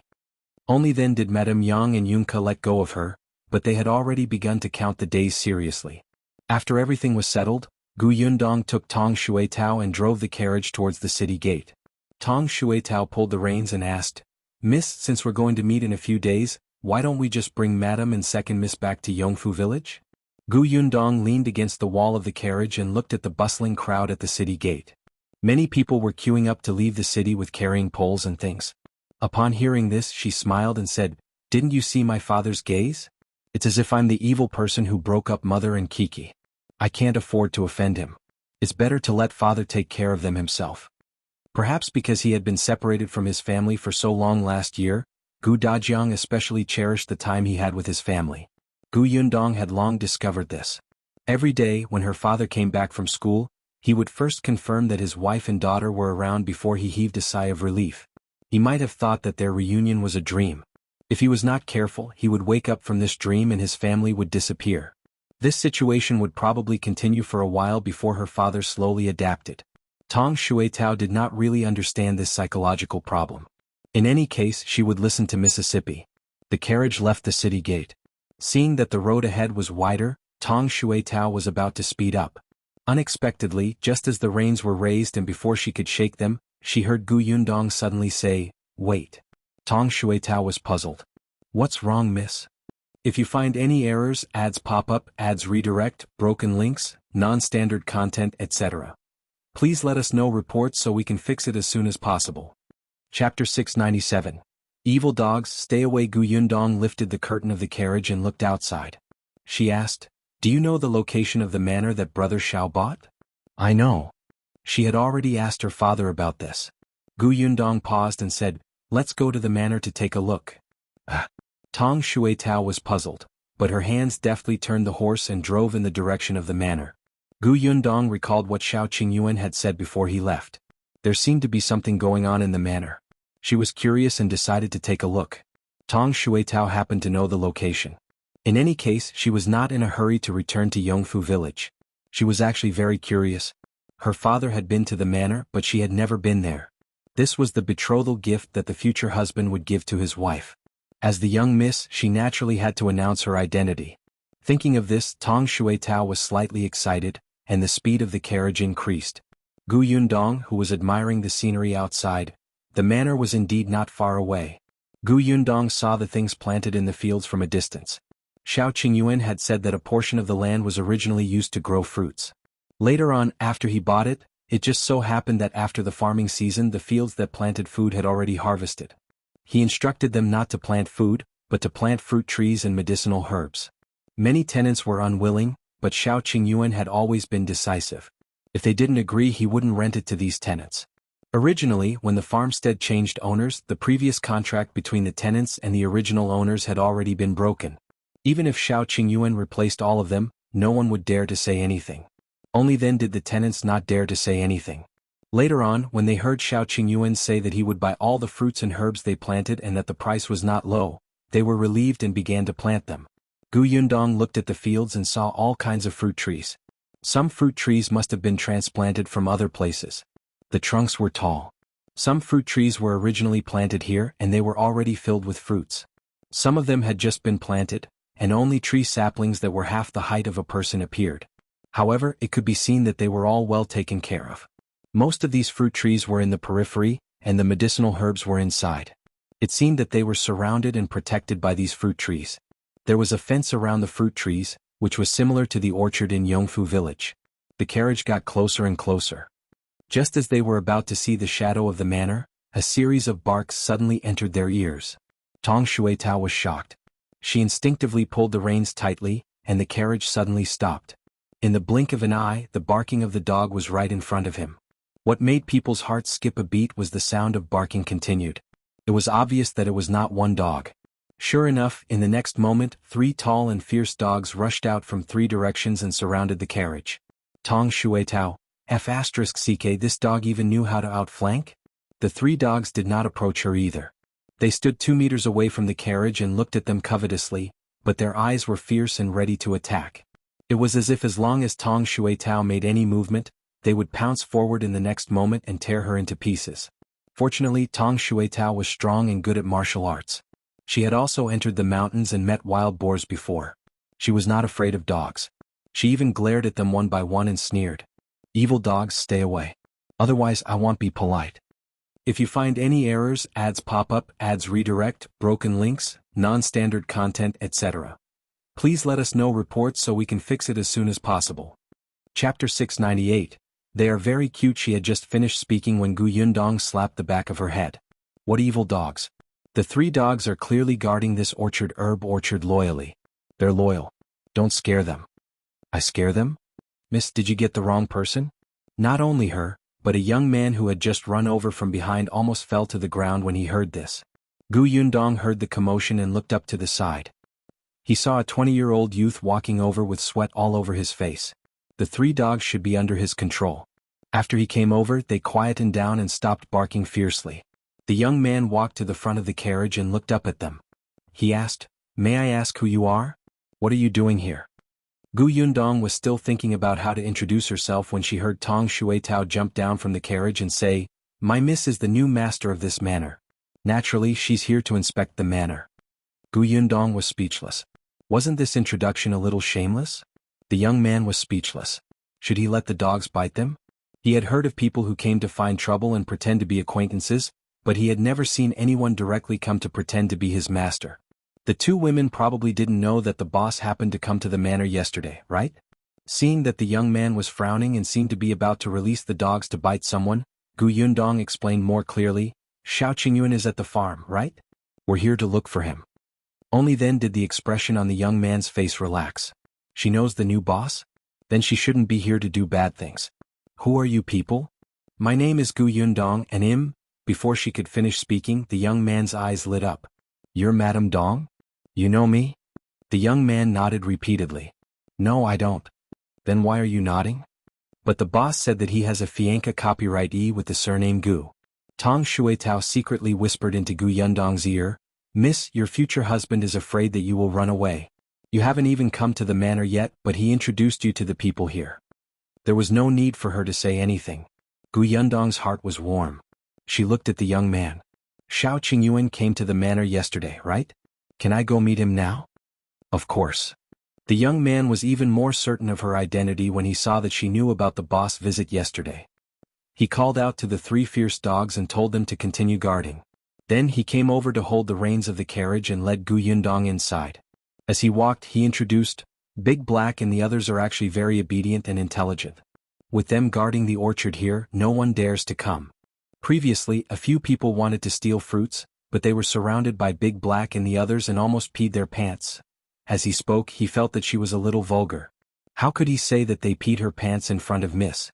The young man quickly laughed dryly and said, "In short, Big Black and the others were just afraid that you're bad people, Mississippi. They didn't mean to scare you." Gu Yundong could tell that he was afraid that she would be frightened and cause trouble for the 3 dogs. She smiled. "I can tell that they are indeed very cute." Gu Yundong gave him a small piece of silver. "Take this and buy some meat bones for them. Treat it as a bonus." The young man was stunned for a moment before he smiled happily. "It's good that you don't blame them. I can't accept this silver. The owner has given money to me. He'll take good care of Big Black." As they spoke, the carriage had already arrived at the entrance of the manor. If you find any errors, ads pop up, ads redirect, broken links, non-standard content, etc., please let us know reports so we can fix it as soon as possible. Chapter 699. Master is not here. Gu Yundong jumped down from the carriage and threw the small piece of silver to him. "Take it. This is compensation for their hard work." As she spoke, she asked Tong Shuetao to knock on the door. The young man felt that the silver was a little hot in his hand. He wanted to refuse, but footsteps were already coming from the manor. The young man thought for a moment and did not refuse. He put away the silver. Soon, the door of the manor was opened and a woman in her 30s came out. She was stunned when she saw Gu Yundong standing outside. The young man reacted quickly and hurriedly introduced, "Aunt Wan, this is Miss Gu, the boss fiancé copyrightee." Then she said to Gu Yundong, "Aunt Wan is the housekeeper in charge of the manor." When Madame Wan heard this, she was stunned on the spot. She looked at Gu Yundong sizing her up. She fell silent and the atmosphere instantly became a little stiff. Gu Yundong narrowed her eyes slightly. Seeing this, the young man hurriedly called out to her, "Aunt Wan?" Madame Wan suddenly came back to her senses. She hurriedly squeezed out a smile and moved aside. "So it's Miss Gu. My bad. I didn't react for a moment. Miss, please come in." Gu Yundong nodded and stepped through the door. The young man behind her said, "Miss Gu, I'll get going." Gu Yundong did not ask him to stay. She nodded and the young man led the carriage to the shed. He tied the rope, fed the horse and ran away quickly. Tong Shuitao leaned close to Gu Yundong's ear and whispered, "This person seems to be stupid. He doesn't even know how to perform well in front of this rare opportunity. He didn't even say his name."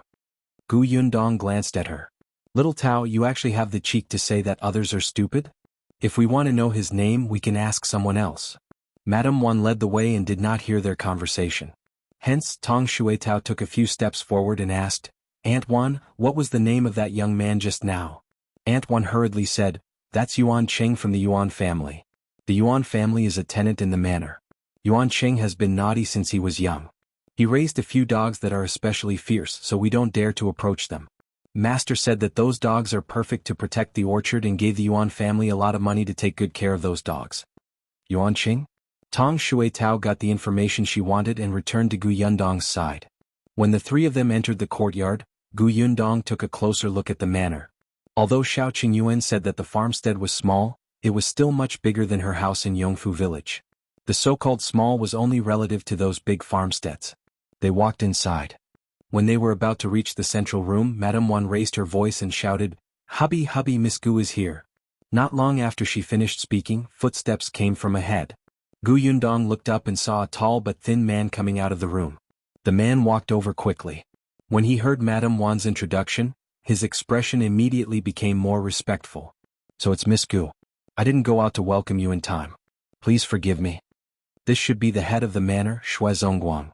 Shao Qingyuan had said that when he bought this manor, the previous owner had requested him to buy it with the Shui family. Gu Yundong sized him up and asked, "I'm here to look for brother Shao. Where is he?" Shui Zongguang hurriedly replied, "Master just arrived at the manor yesterday and brought people out." "Out? Do you know where he went? If you find any errors, ads pop up, ads redirect, broken links, non-standard content, etc. Please let us know reports so we can fix it as soon as possible." Chapter 700. Something's wrong with Madame Wan. Shui Zongguang said, "Master went to the Jiao village next door to look for someone yesterday." As he spoke, he invited Gu Yundong into the central room. Then he turned his head and urged Madame Wan, "Why aren't you pouring tea?" After Madame Wan left, Gu Yundong asked, "Why did he go to the Jiao village? Did he encounter any trouble?" Shui Zongguang was a little hesitant, as if he was wondering if he should say something. Gu Yundong raised his eyebrows. "If you can't say, then forget it." "No." In the end, Shui Zongguang still replied, "Actually, a self-taught doctor passed by the manor 2 days ago to stay. When I was chatting with him, I heard him say that he had a lot of rare medicinal herbs on hand. Master had previously instructed people to keep an eye on Bai Musi. If there was any news, they would immediately report it to him. Therefore, I asked if there was such a medicine. To my surprise, the self-taught doctor really did have it. I immediately sent a letter to Master." Because a portion of the land on the farm had been rented to plant medicinal herbs, Shui Zongguang had also gotten to know a few herbs. Bai Musi in particular had been requested by his master. He had also seen the Bai Musi that the self-taught doctor had taken out. It really looked like that, but he was not sure, so he quickly reported it to his master. "Bai Musi?" Gu Yundong was stunned. So Shao Qingyuan said that there was an urgent matter because he had received news about Bai Musi? Was he here to confirm if Bai Musi was real or fake? This person was really. Shui Zongguang saw that she did not speak and he felt a little uneasy. Could it be that he should not have said these things? However, his master had said long ago that this manor would belong to Miss Gu in the future, including their Shui family. Seriously speaking, Miss Gu was his master, so he naturally could not hide it. Gu Yundong suppressed the complicated emotions in her heart and asked, "Is the self-taught doctor in the Jiao village now?" Yes, the doctor traveled everywhere to treat patients. He waited in the manor for 2 days and couldn't wait anymore, so he went to the Jiao village. After Master came, he quickly went to the Jiao village. As she spoke, Madame Wan had already brought in tea. Gu Yundong asked Shui Zongguang, "Which direction is the Jiao village?" "Miss, are you going to look for Master?" "Yeah." As Gu Yundong spoke, she saw from the corner of her eye that Madame Wan's hand, which was holding the tea, paused for a moment. Then she acted as if nothing had happened. Shui Zongguang did not see it. He only nodded and said, "All right, miss, rest for a while and have some tea. They'll feed the horses some grass. We'll set off in a while." Seeing Gu Yundong nod in agreement, Shui Zongguang left the central room. Madame Wan smiled at Gu Yundong and left. As soon as the two of them left, Tong Shuitao whispered into Gu Yundong's ear, "Miss, there's something wrong with that Madame Wan. When she saw us, her eyes were flickering. It seems like she's hiding something from us. Gu Yundong looked at her in surprise. Not bad. You can even tell that something is wrong with Madame Wan. Tong Shuitao was slightly smug. After all, I've been by Miss side for so long. I have to improve. Alright, since you think there's something wrong with the Wan family, follow them and take a look. Tong Shuitao immediately became excited. Yes, Mississippi. Be careful. Don't let anyone find out.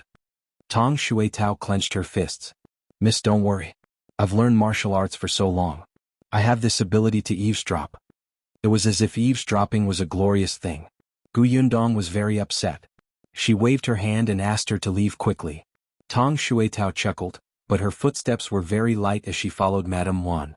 If you find any errors, ads pop up, ads redirect, broken links, non-standard content, etc., please let us know reports so we can fix it as soon as possible. Chapter 701. Water in your brain. Madame Wan came out of the central room and quickly caught up with Zongguang.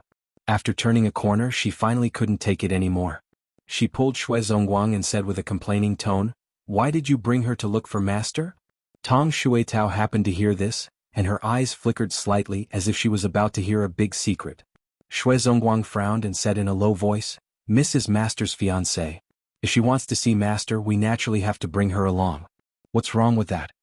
But Madame Wan stammered as if she wanted to say something, but she looked troubled. A bad premonition flashed across Zongguang's mind. He looked at her abruptly. "Are you hiding something from me?" No. Zongguang had been married to her for many years. Seeing her like this, how could he believe her? His tone immediately became heavier. "Tell me, what are you hiding from me?" Madame Wan was a little afraid of him. Seeing his dark expression, she couldn't help but shrink her neck and say softly, "Didn't Qingyuan like master?" Early this morning she saw that master hadn't returned, so she went to the Zhou village. What if that girl goes there too? Wouldn't they bump into each other? Her voice was soft, and Tong Shuitao finally heard it clearly. She immediately widened her eyes and covered her mouth to prevent herself from exclaiming. Zongguang widened his eyes and looked at Madame Wan, who was shrinking her neck in guilt. His expression was especially ugly. You. Are you trying to anger me to death? I told you last time that master has a fiancée. Moreover, anyone with a discerning eye can tell that he values Miss Gu very much. I asked Qingyuan to put away her thoughts. In the end, not only did she not give up, but you also helped her hide it from me. Is there water in your brain? Madame Wan was a little afraid of him, but she was still a little unconvinced. You said it yourself. She's just a fiancée. Moreover, why are you so sure that master values that Miss Gu? Our Qingyuan is so beautiful. No one within a 5-kilometer radius is more beautiful than her. Moreover, Qingyuan doesn't have to be master's wife. Being a concubine is Qingyuan's blessing. Shut up. Zongguang could not stand it anymore. His fingers trembled as he pointed at her. As expected of a woman's opinion. Let me tell you, if you continue to allow Qingyuan to get close to master, we won't be able to live. It's not as serious as you say. Zongguang saw that she did not know what was good for her, and the veins on his forehead were about to explode. As expected, you've stayed in the manor for too long. You're so stupid that you can't even differentiate between master and servant. With that, he didn't look at Madame Wan again and just walked forward even faster. Madame Wan was stunned for a moment. She quickly took a few steps forward and asked, "Where are you going?" "Send Miss to the Zhou village and bring Qingyuan back. You search for a good family the next few days. He'll go to master and ask for his grace to marry Qingyuan off as soon as possible." Madame Wan was shocked. "Do you have to do this?" "It's for our family." Tong Shuitao no longer listened. She turned around and walked back into the central room. Gu Yundong was standing in the courtyard and looking at a jujube tree in front of her. The jujubes on the tree had already ripened. She pulled some slightly and plucked a large bunch. She casually wiped them with her clothes and took a few bites. Yes, they were quite sweet. Chapter 702. How bold. Tong Shuitao watched anxiously. She went to her side and said, "Oh miss, you are still eating dates. Something bad has happened." "What's the big deal?" Gu Yundong moved the dates in her hand to her. "Do you want to eat them? They're quite sweet." "Is that so?" Tong Shuitao took one and stuffed it into her mouth. Then her eyes lit up. "It's really quite delicious. I'll pick some and bring them back." She paused for a moment. "Can I pick them? Brother Shao bought this farmstead. Everything here belongs to him. Do you think we can pluck them?" Tong Shuitao immediately became happy. However, just as she was about to reach out, she immediately retracted her hand. Miss, I was talking about serious matters. I almost forgot about it when you interrupted me. You almost forgot about that? I don't think it's a serious matter. Yundong stopped after eating a few. She stuffed the dates in her hand into Tong Shuetao's arms, clapped her hands and entered the central room before saying, "All right, tell me." Tong Shuetao put away the dates and quickly went to Yundong's ear. She muttered everything she had heard from the Shui couple. Yundong's hand, which was holding the teacup, paused. She frowned slightly. That Qiner had taken a fancy to Shao Qingyuan, and now she was going to the Jiao village to get close to him? Miss, this woman is too shameless. She clearly knows that her master is already engaged, but she still keeps trying to get close to him. And that?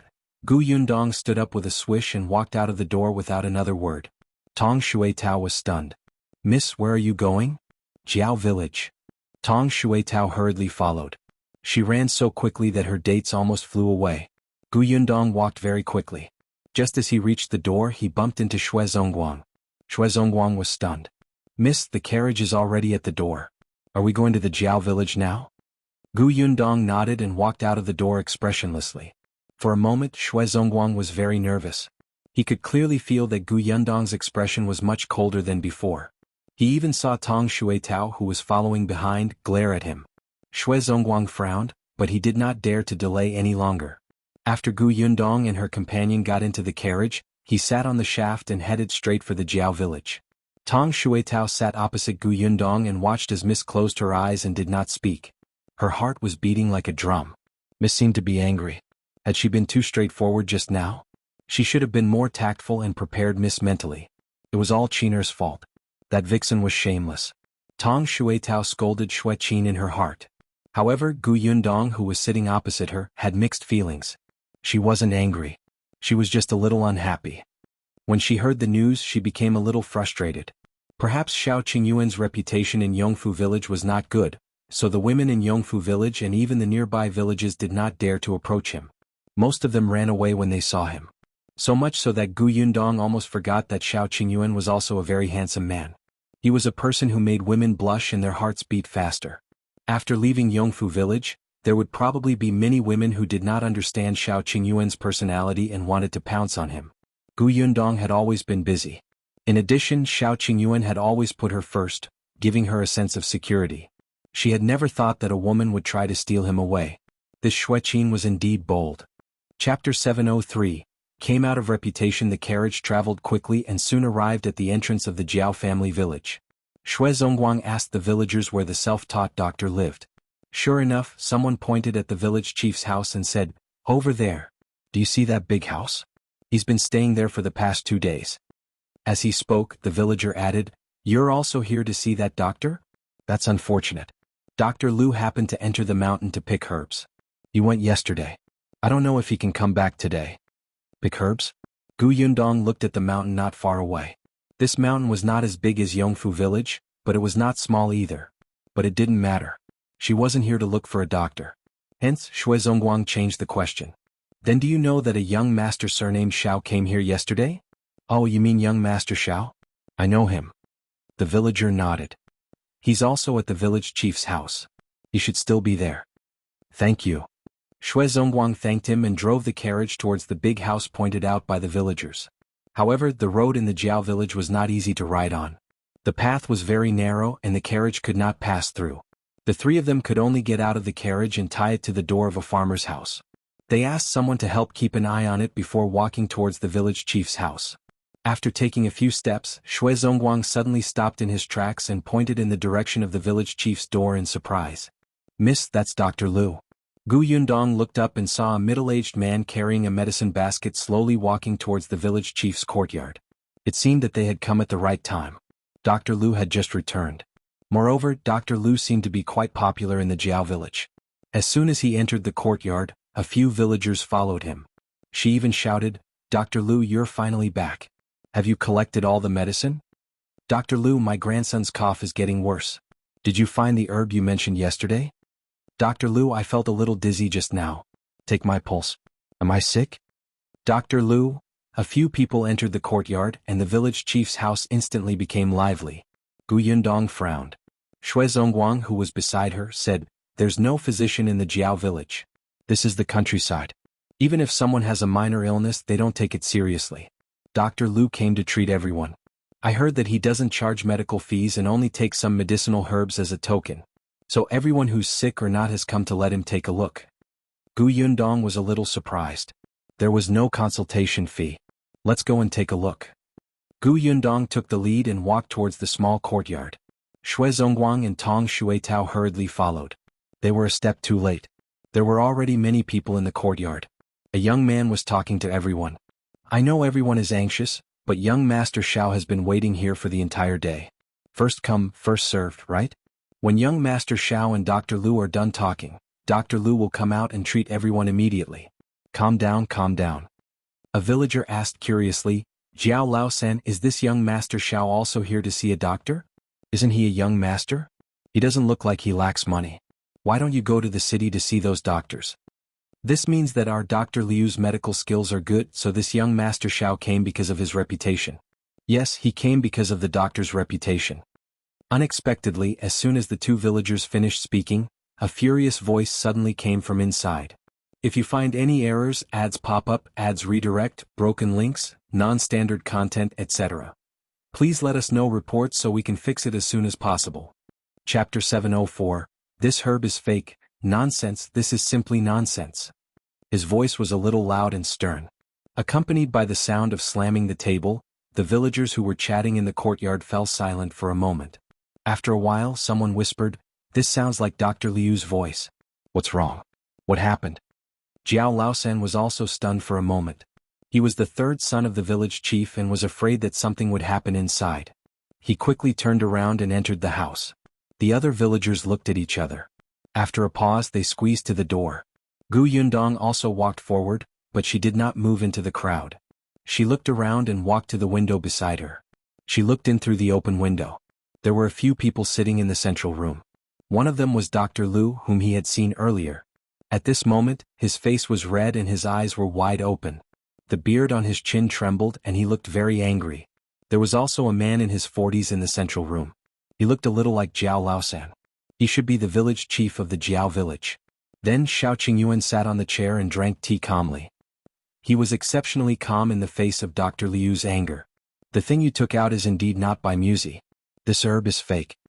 As he spoke, he glanced at a box on the table. The box should contain the so-called by Musi. Yundong glanced at it and felt that it was quite similar to the portrait in the book Dr. Song had given her. Dr. Lu sneered and closed the box. I don't know which family's young master you are, but you had nothing better to do that you came to make fun of me. This is indeed an authentic by Musi. A while ago I even sold 2 stocks. The buyers are rich families and have doctors in their residences. If it's fake, the doctors would have been able to identify it. They would have come to find trouble with me long ago. As he spoke, he sized up Shao Qingyuan, and the sarcasm in his voice intensified. You're not even a doctor, yet you're pretending to know everything.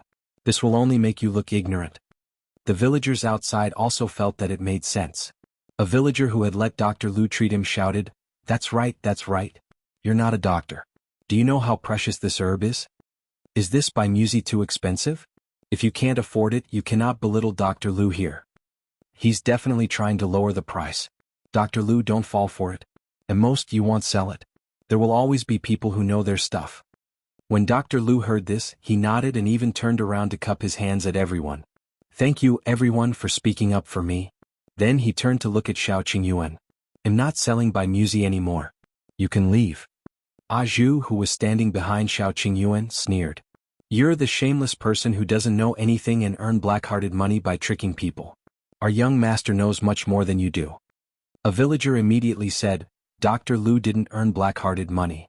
He didn't even charge consultation fees. Yeah, he didn't even take a dime. Shao Qingyuan looked up and glanced at the villager who was speaking at the door. He nodded. He did not charge the consultation fee. He just charged some medicinal herbs. Everyone frowned, not understanding what he meant. Zhou had been by Shao Qingyuan's side for so long, so he naturally understood at once and immediately laughed out loud. Someone felt goosebumps from his laughter and asked sternly, What are you laughing at?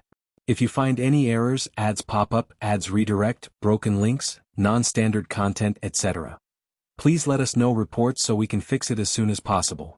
Chapter 705, Shao Qingyuan says more. Zhou sighed and said coldly, I'm laughing at how you're being played by others. They don't charge consultation fees, but you have to pay for medicine fees. These medicinal herbs aren't cheap at all. Moreover, I heard that all the villagers Dr. Lu treated are sick without exception. This is really too coincidental. Everyone who looks for him has to spend money to buy medicine. Is there a difference between this and paying consultation fees? The villagers were stunned when they heard that. Village Chief Jiao, who had been silent, suddenly looked at Dr. Lu. Yes, it was said to be a free consultation, but why was it so coincidental that everyone was more or less sick and in pain? Dr. Lu was a little flustered at that moment. He glared fiercely at Zhou and explained, the villagers came to see a doctor naturally because they felt uncomfortable. It's normal for them to be sick and in pain. I accepted the money for the medicinal herbs, but the price was not high. It's much cheaper than the herbs in the medicine shop in the prefecture capital. If you don't believe me, feel free to go to the shop and ask for the price of the medicinal herbs. You will naturally know if I'm being kind or black-hearted. Everyone was a little hesitant by his self-righteous appearance. Both of them seemed to have a point. Shao Qingyuan couldn't be bothered to listen to his excuses anymore. Whether Dr. Lu was lying and scamming money here or the villagers didn't believe him, it had nothing to do with him. He had no obligation to prove his point to these fence-sitters. He had only come to buy music. Since he had confirmed that it was not the case, he planned to leave. However, just as Shao Qingyuan stood up, the village chief of the Jiao village stood up and said, Young Master Shao, please wait. He walked up to Shao Qingyuan and looked at him sincerely. Can you make yourself clear? Shao Qingyuan looked at him. This village chief was not a bad person. Seeing that he had received a lot of care from the village chief yesterday, he still said a few more words. The museum buying has silver roots and purple branches and leaves. It's about 6 inches long and has 5 leaves. It's an extremely rare herb. But Dr. Liu's musi has white roots with a few thin patterns. Although it also has 5 leaves, their colors are dim. Also, he claimed that he sold 2 stalks a couple of days ago, which is ridiculous. If musi were so easy to find, its price wouldn't have been so high and I wouldn't have to spend so much time searching for it. When everyone heard this, they could not help but look at the box containing the herbs. Dr. Liu's face turned pale as he hugged the box tighter. Shao Qingyuan continued, If I'm not mistaken, the medicinal ingredient in Dr. Liu's box is called purple summer leaves. It's indeed a medicinal ingredient that's very similar to musi.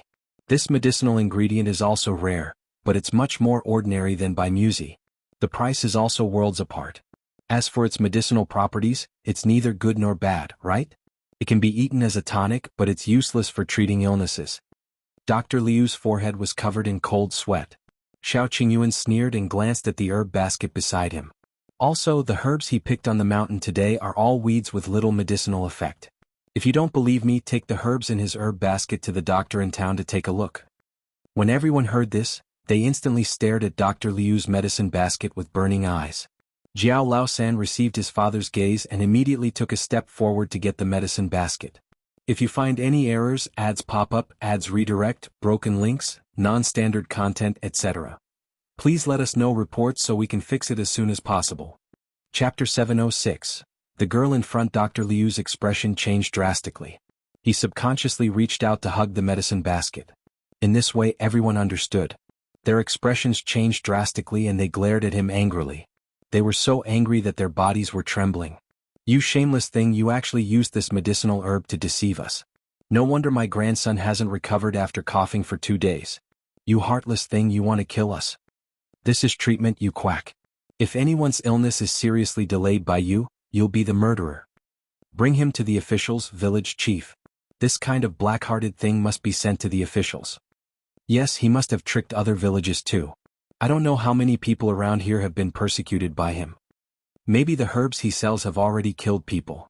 The more Dr. Lu listened, the paler his face became, and his hands and feet slowly turned cold. He still wanted to defend himself, but facing the indignant villagers, he could not find any excuse. Soon, a villager went forward to pull him and snatched the medicine basket from his arms. It's evidence that he's harming people. Come, let's go see the officials. Dr. Lu staggered a few steps from being pulled by a few people. Even his wrist was bleeding from a woman's nails. Hearing that the villagers insisted on sending him to the officials, the panic in Dr. Liu's heart grew. Gradually, hatred spread, and he looked at Shao Qingyuan with resentment. Shao Qingyuan raised his eyebrows. Dr. Lu suddenly broke free from the villager's grip. Then she quickly rushed towards Shao Qingyuan. It's all your fault. It's all your fault. You had to interfere. Shao Qingyuan didn't care about him at all. Seeing him rush forward, a figure suddenly blocked in front of him and pushed Dr. Lu away. You're the one who plotted against us for money, yet you're blaming others for exposing you. You're simply shameless. A crisp voice sounded in the room, attracting everyone's attention, including Gu Yundong, who was standing behind the windowsill outside. Gu Yundong smiled when she saw this woman bravely standing in front of Shao Qingyuan as if she wanted to protect him, but she was trembling and trying her best to suppress her fear. She turned around and glanced at Zongguang. Who is she? Zongguang felt that Miss Gu seemed to have seen through something and understood everything. His forehead could not help but break out in cold sweat. He laughed dryly and hurriedly said, She's my daughter. Her name is Qin. After that, she explained, this morning I was a little worried that Master hadn't returned to the manor, so I asked Qiner to come over and see what had happened. As soon as he finished speaking, Zongguang wanted to slap himself. It would have been better if he hadn't explained, but once he did, he felt like he was hiding something. Gu Yundong replied with a meaningful, oh, and continued to look into the house. Shao Qingyuan didn't seem to be satisfied with this woman who suddenly stood in front of him. He frowned slightly and looked at Zhou. The latter touched his nose and said softly, young master, this? Miss Shui was standing in front of me? He also wanted to stand in front of young master. Wasn't it because his geographical location didn't allow it? He let Qin beat him to it. Qin's back was facing them, so she naturally didn't see their exchange of glances. She only glared at Dr. Lu, who had been pushed to the ground by her, and said, our young master is trying to seek justice from the bottom of his heart. He didn't let you harm so many people, but you still bite back and say that my young master is nosy? Are we going to let a poisonous snake like you go around harming people? If you find any errors, ads pop up, ads redirect, broken links, non-standard content, etc., please let us know reports so we can fix it as soon as possible. Chapter 707. Why are you here? Yes, this girl is right. The villagers were united against a common enemy and were still a little afraid. Young Master Shao had exposed his scheme and saved the entire Jiao village. In the end, there were so many of them and Dr. Lu had almost hurt young Master Shao. It was unbearable. Therefore, village chief Jiao quickly got a few tall men to tie up Dr. Lu and send him to the government. Dr. Lu was still struggling. At this moment, he regretted not taking out the medicinal hoe he had used to dig for herbs in the medicine basket. Otherwise, he would have been able to take this opportunity to escape. Now he had no power to retaliate. Other than cursing loudly with hatred in his eyes, all his struggles were useless. Soon he was pulled out. Village chief Jiao followed him out. Jiao Laosan originally wanted to stay and entertain Shao Qingyuan. However, when he looked up, he saw the girl standing beside Shao Qingyuan with a shy expression. He immediately understood. Wasn't there a saying that a gentleman should not be a third wheel? He wouldn't stand in their way and stop them from talking. Therefore Jiao Laosan gave Qin an encouraging look. Although the latter did not see it, he still went out with a smile. Before leaving, he even glanced at Zhou, but Zhou did not react at all. Jiao Laosan sighed. This man was really tactless. If he ruined his master's plans, he would probably not be able to climb up in the future. He shook his head and went out. Seeing that there were no outsiders in the room, Qin secretly heaved a sigh of relief. She turned around shyly and asked with concern, young master, are you all right? Dr. Lu didn't hit you just now, right? I was so frightened just now. I thought he had a knife in his hand. Fortunately, there was nothing. Otherwise, Before she could finish speaking, Shao Qingyuan suddenly turned his head and looked in the direction of the windowsill. There were only villagers outside just now, so Shao Qingyuan didn't pay special attention. Now that the villagers in the courtyard had left, Gu Yundong and the others who were standing by the window appeared especially out of place. Shao Qingyuan turned around and met a familiar pair of smiling eyes. His pupils constricted, and the originally cold expression on his face instantly softened. His joy was obvious and the indulgence in his eyes seemed to overflow. What are you doing here? His voice was gentle and Qin, who had her head lowered, did not notice his gaze. However, she was very happy in her heart and thought that he was talking to her. She quickly replied, I saw that you had not returned all night and was a little worried, so I came to see if something had happened. In fact, Qin had come over early in the morning and had long wanted to express her concern. However, she never had the chance to talk to him. After she came to the Jiao village and found him, she didn't have the chance to talk to him. Not only was Zhou by his side, but the village chief of the Jiao village was also in front of her. Who knew that Dr. Lu suddenly wanted to attack young master just now and she went to block it? Instead, young master noticed him and even was so gentle. At this moment, Qin was actually a little grateful to the black-hearted Dr. Lu for creating such a good opportunity for her and letting young master see her intentions. Shao Qingyuan said, "Come here." Qin lowered her head, feeling even more embarrassed. Her heart was beating exceptionally fast. She hummed softly and walked towards Shao Qingyuan. However, she had just taken a step when she was suddenly pushed. If you find any errors, ads pop up, ads redirect, broken links, non-standard content, etc. Please let us know reports so we can fix it as soon as possible. Chapter 708, Yundong's Reward. Qin staggered back 2 steps. When she looked up, she realized that the person who pushed her was Zhou. She asked in shock, "What are you doing?" Zhou shouted, "He's not talking to you. Go away." This time he reacted fast enough. Young master shouldn't glare at him. Qin was stunned for a moment before looking up at Shao Qingyuan aggrievedly. Then she realized that Shao Qingyuan had been turning his head to look out of the window. Outside the window stood an exquisite-looking girl with curved eyes, as well as someone with ashen face and clenched fists, wishing he could beat her to death, her father. What was going on? Who was this girl? Why was her father here? Yundong looked up and measured the height of the windowsill. She realized that the window of the house was quite big. She immediately stopped walking towards the door and jumped in with her right hand on the windowsill. Before she could land, Shao Qingyuan had already run over and caught her. He frowned and said unhappily, "Why didn't you go through the door? The ground is uneven. Be careful and don't fall over." Yundong smiled. "Don't I have you?" The two of them acted as if no one was around, provoking Qin, who was standing not far away. She widened her eyes and fixed her gaze on Yundong. She wanted to ask who this woman was and why young master was so good to her and so gentle. However, she could not speak because her father, Zongguang, had already entered from the door and dragged her out, not giving her a chance. Qin was led out of the door. She stared at Yundong in the room indignantly. Zhou was especially perceptive this time. He walked out of the room quickly and even very considerately closed the door of the central room for the two of them. Even the last bit of light was blocked for Qin, and she looked a little unwilling. But Yundong, who was in the house, did not even look at her from the beginning to the end. She did not take her seriously at all. She only had eyes for Shao Qingyuan now.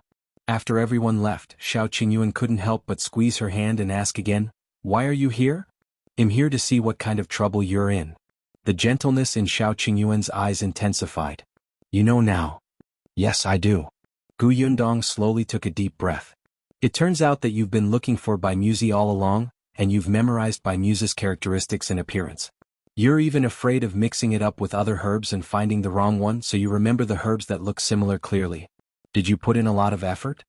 Shao Qingyuan looked at her deeply. Indeed, she understood. She had always been so considerate. Shao Qingyuan felt that he could not leave her. He nodded slightly, his voice slightly hoarse. "Yes, so are there any rewards?"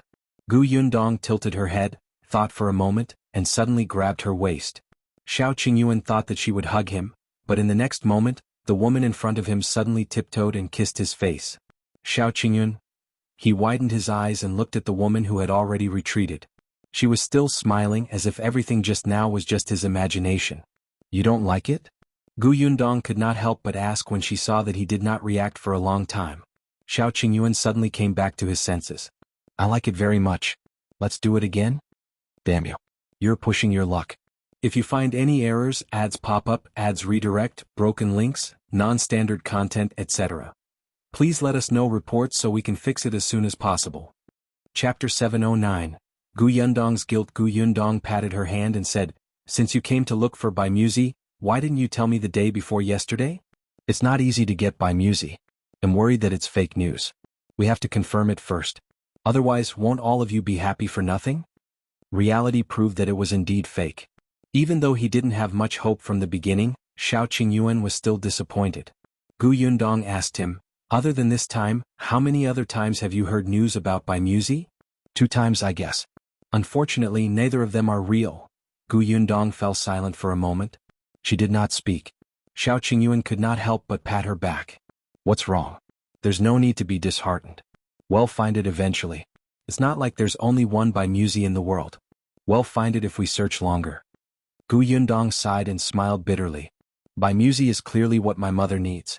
I'm not as focused on that as you. She felt ashamed.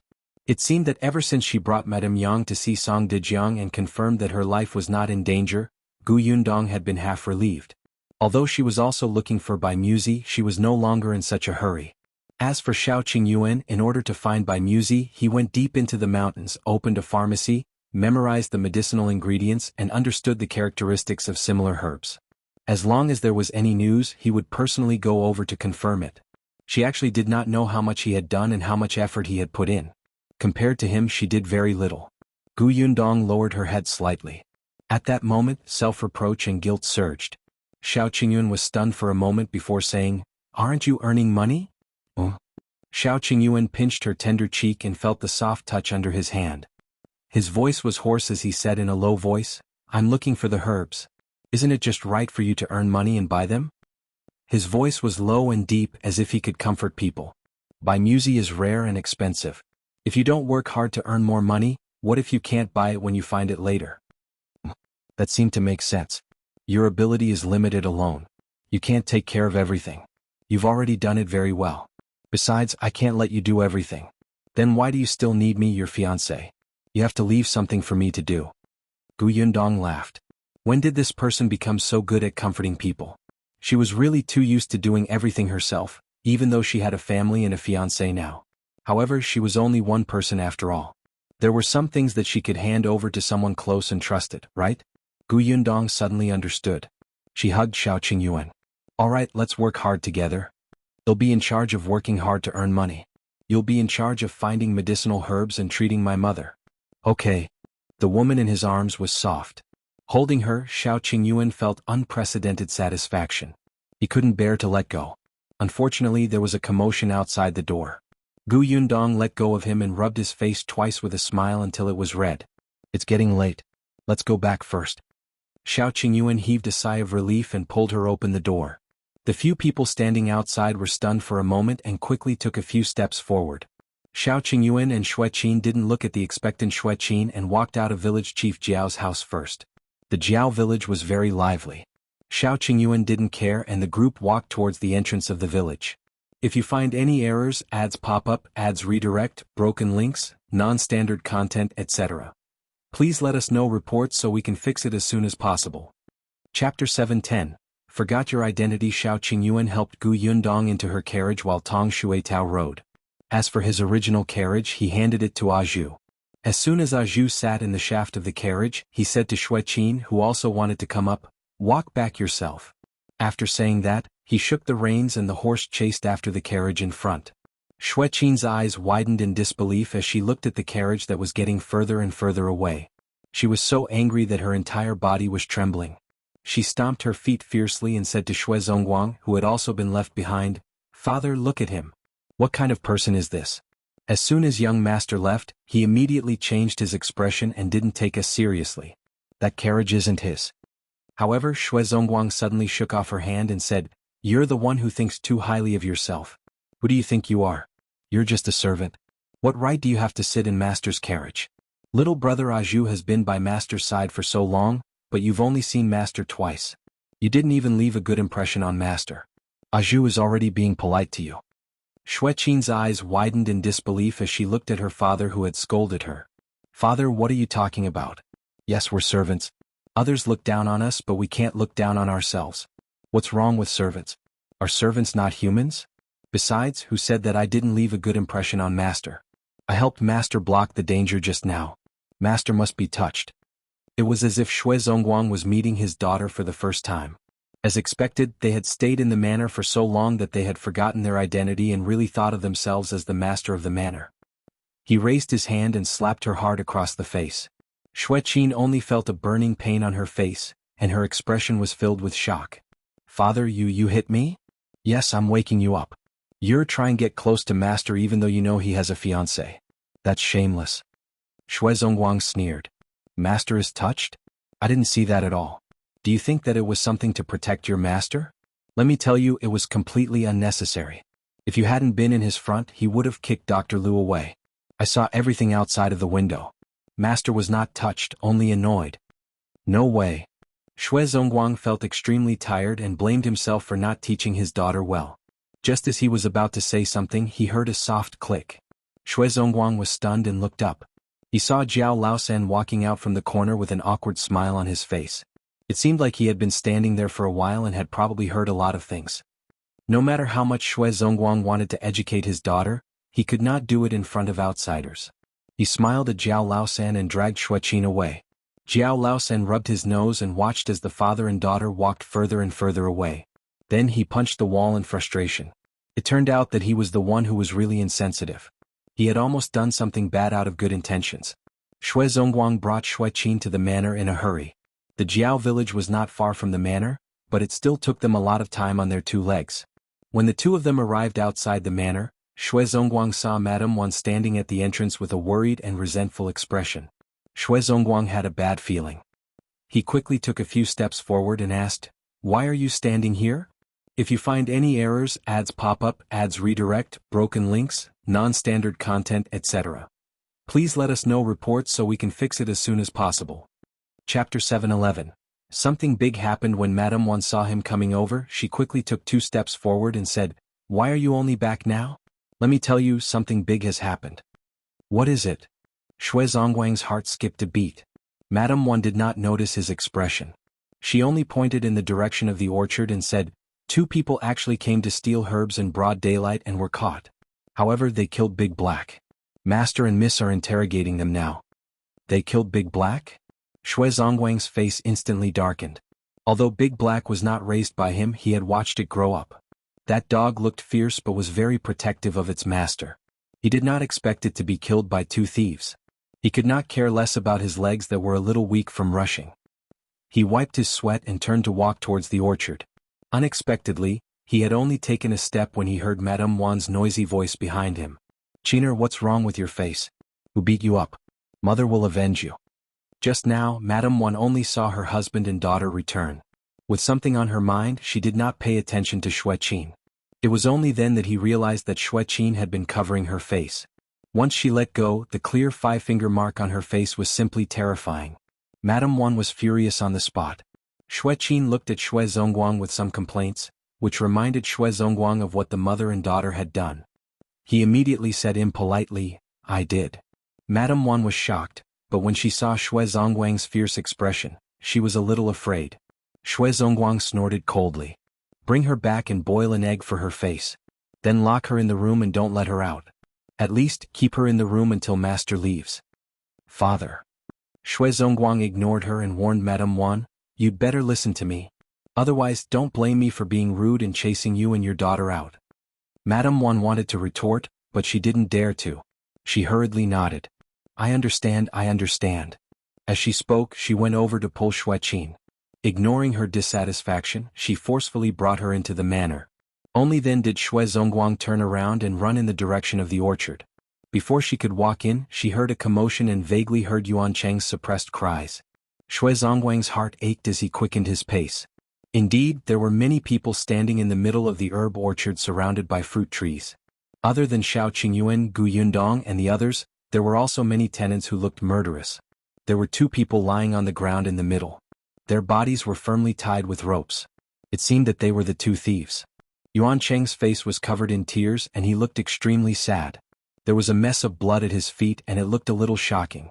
Shui Zongguang's gaze finally landed on Big Black, who was lying on the ground. He was slightly stunned. Big Black was not dead. He immediately heaved a sigh of relief and blamed his wife for exaggerating. However, although Big Black was not dead, it was indeed injured. The blood on the ground was from it. Now that it was on the ground, it looked like it was on the verge of death. It looked like it was in pain and he did not know if it could be saved. It must have been smeared with medicine, but its limbs still twitched from time to time. Gu Yundong squatted on the ground and gently stroked its head as if to comfort it. Shui Zongguang walked forward and asked a tenant beside him, "What exactly happened?" The tenant's face was also filled with anger. He pointed at the 2 bandits and said, "These 2 animals deserve to be struck by lightning. If you find any errors, ads pop up, ads redirect, broken links, non-standard content, etc. Please let us know reports so we can fix it as soon as possible." Chapter 7:12. Almost dead, the tenant said, These two animals took a fancy to the medicinal herbs in our herb orchard and wanted to secretly come and pick them. However, the herb orchard was guarded by Big Black and the other two big dogs. They knew that they couldn't succeed easily, so they used despicable methods. The two thieves clearly had a plan. One deliberately lured Yuan Cheng and the dogs away from the herb garden. Then the other one came in to steal the herbs. However, who knew that even though Yuan Cheng and the two dogs had left, Big Black was still guarding and unwilling to leave? The little thief was determined, but with Big Black around he did not dare to approach. Big Black was too ferocious. When a dog barked, it could make people pee their pants. However, although Big Black was fierce, it was not a dog that would easily hurt people. It was mainly used to intimidate thieves and scare people. Until now it had never bitten anyone. Therefore, it only cried out to warn the little thief to leave quickly and use its cries to attract others. However, the closest place to the herb orchard was the manor. Zongguang, who was in the manor, took Yundong to the Jiao village and was not at home. Moreover, Madame Wan was a person who was especially insensitive to the barking of dogs. She only felt that Big Black was going crazy again and did not want to go over to take a look. The other tenants heard the faint barks and rushed over, but it took time. Seeing that Big Black did not pounce on him and bite him, the little thief could roughly tell that something was wrong. He immediately ignored it and went to pluck the herbs. After plucking two herbs, he completely angered Big Black. It suddenly jumped up and pushed the little thief to the ground. However, even though it had pounced on him, it did not bite him. It only pressed down on his shoulder to stop him. However, Big Black did not know that the little thief below had come prepared. He immediately drew his knife and stabbed at Big Black. Big Black had been cut 3 times. One in the abdomen, one in the face, and one in the leg. The injury on its leg was the most serious. The cut on its face ran from its forehead to its mouth. The scratch was a little deep. If it was slightly off, it would blind its eyes. Yundong looked at the wound and the anger in her heart rose bit by bit. She could not stop it. Big Black was very sensitive. It seemed to have sensed her emotions. It raised its head slightly and whimpered. As it moved, blood gushed out of its wound. Yundong quickly restrained her expression and gently touched it. "Don't move. It's good medicine." She knew nothing about how to treat its injuries and could only touch it gently. The medicine on the wound was given by Shao Qingyuan, and it was very effective. Although Shao Qingyuan had some medical knowledge, Big Black was not a human after all. Other than treating its wound and spreading medicinal powder, he did not know where to start. Yuan Cheng had taken care of Big Black since he was young. He had some experience, but he could also feel that Big Black was feeling very uncomfortable. He wiped his tears and cried especially hard. Fortunately, at this moment, a tenant ran over. "I brought the vet from the neighboring village over. Quick, let him take a look at Big Black." Yuan Cheng quickly moved aside. Yundong also stood up and retreated. The vet immediately squatted down to check on Big Black's injuries. Yundong clearly felt Big Black twitch. She turned her head slightly to avoid looking at it, but her gaze fell on the two thieves. The next moment, the anger on her face surfaced again. Not only did these two thieves want to kill Big Black, but they also didn't intend to let the other two dogs go. The food used to lure Big Yellow and the others away was smeared with poison, and they would die on the spot if they took a bite. If you find any errors, ads pop up, ads redirect, broken links, non-standard content, etc., please let us know reports so we can fix it as soon as possible. Chapter 713. How Savage Yundong had never had a pet before. She was even afraid of such large dogs when she was young in her previous life. However, when she saw that Big Black, who had done its best to protect its master and the orchard and had no intention of hurting anyone, was almost killed by this beast, she was furious.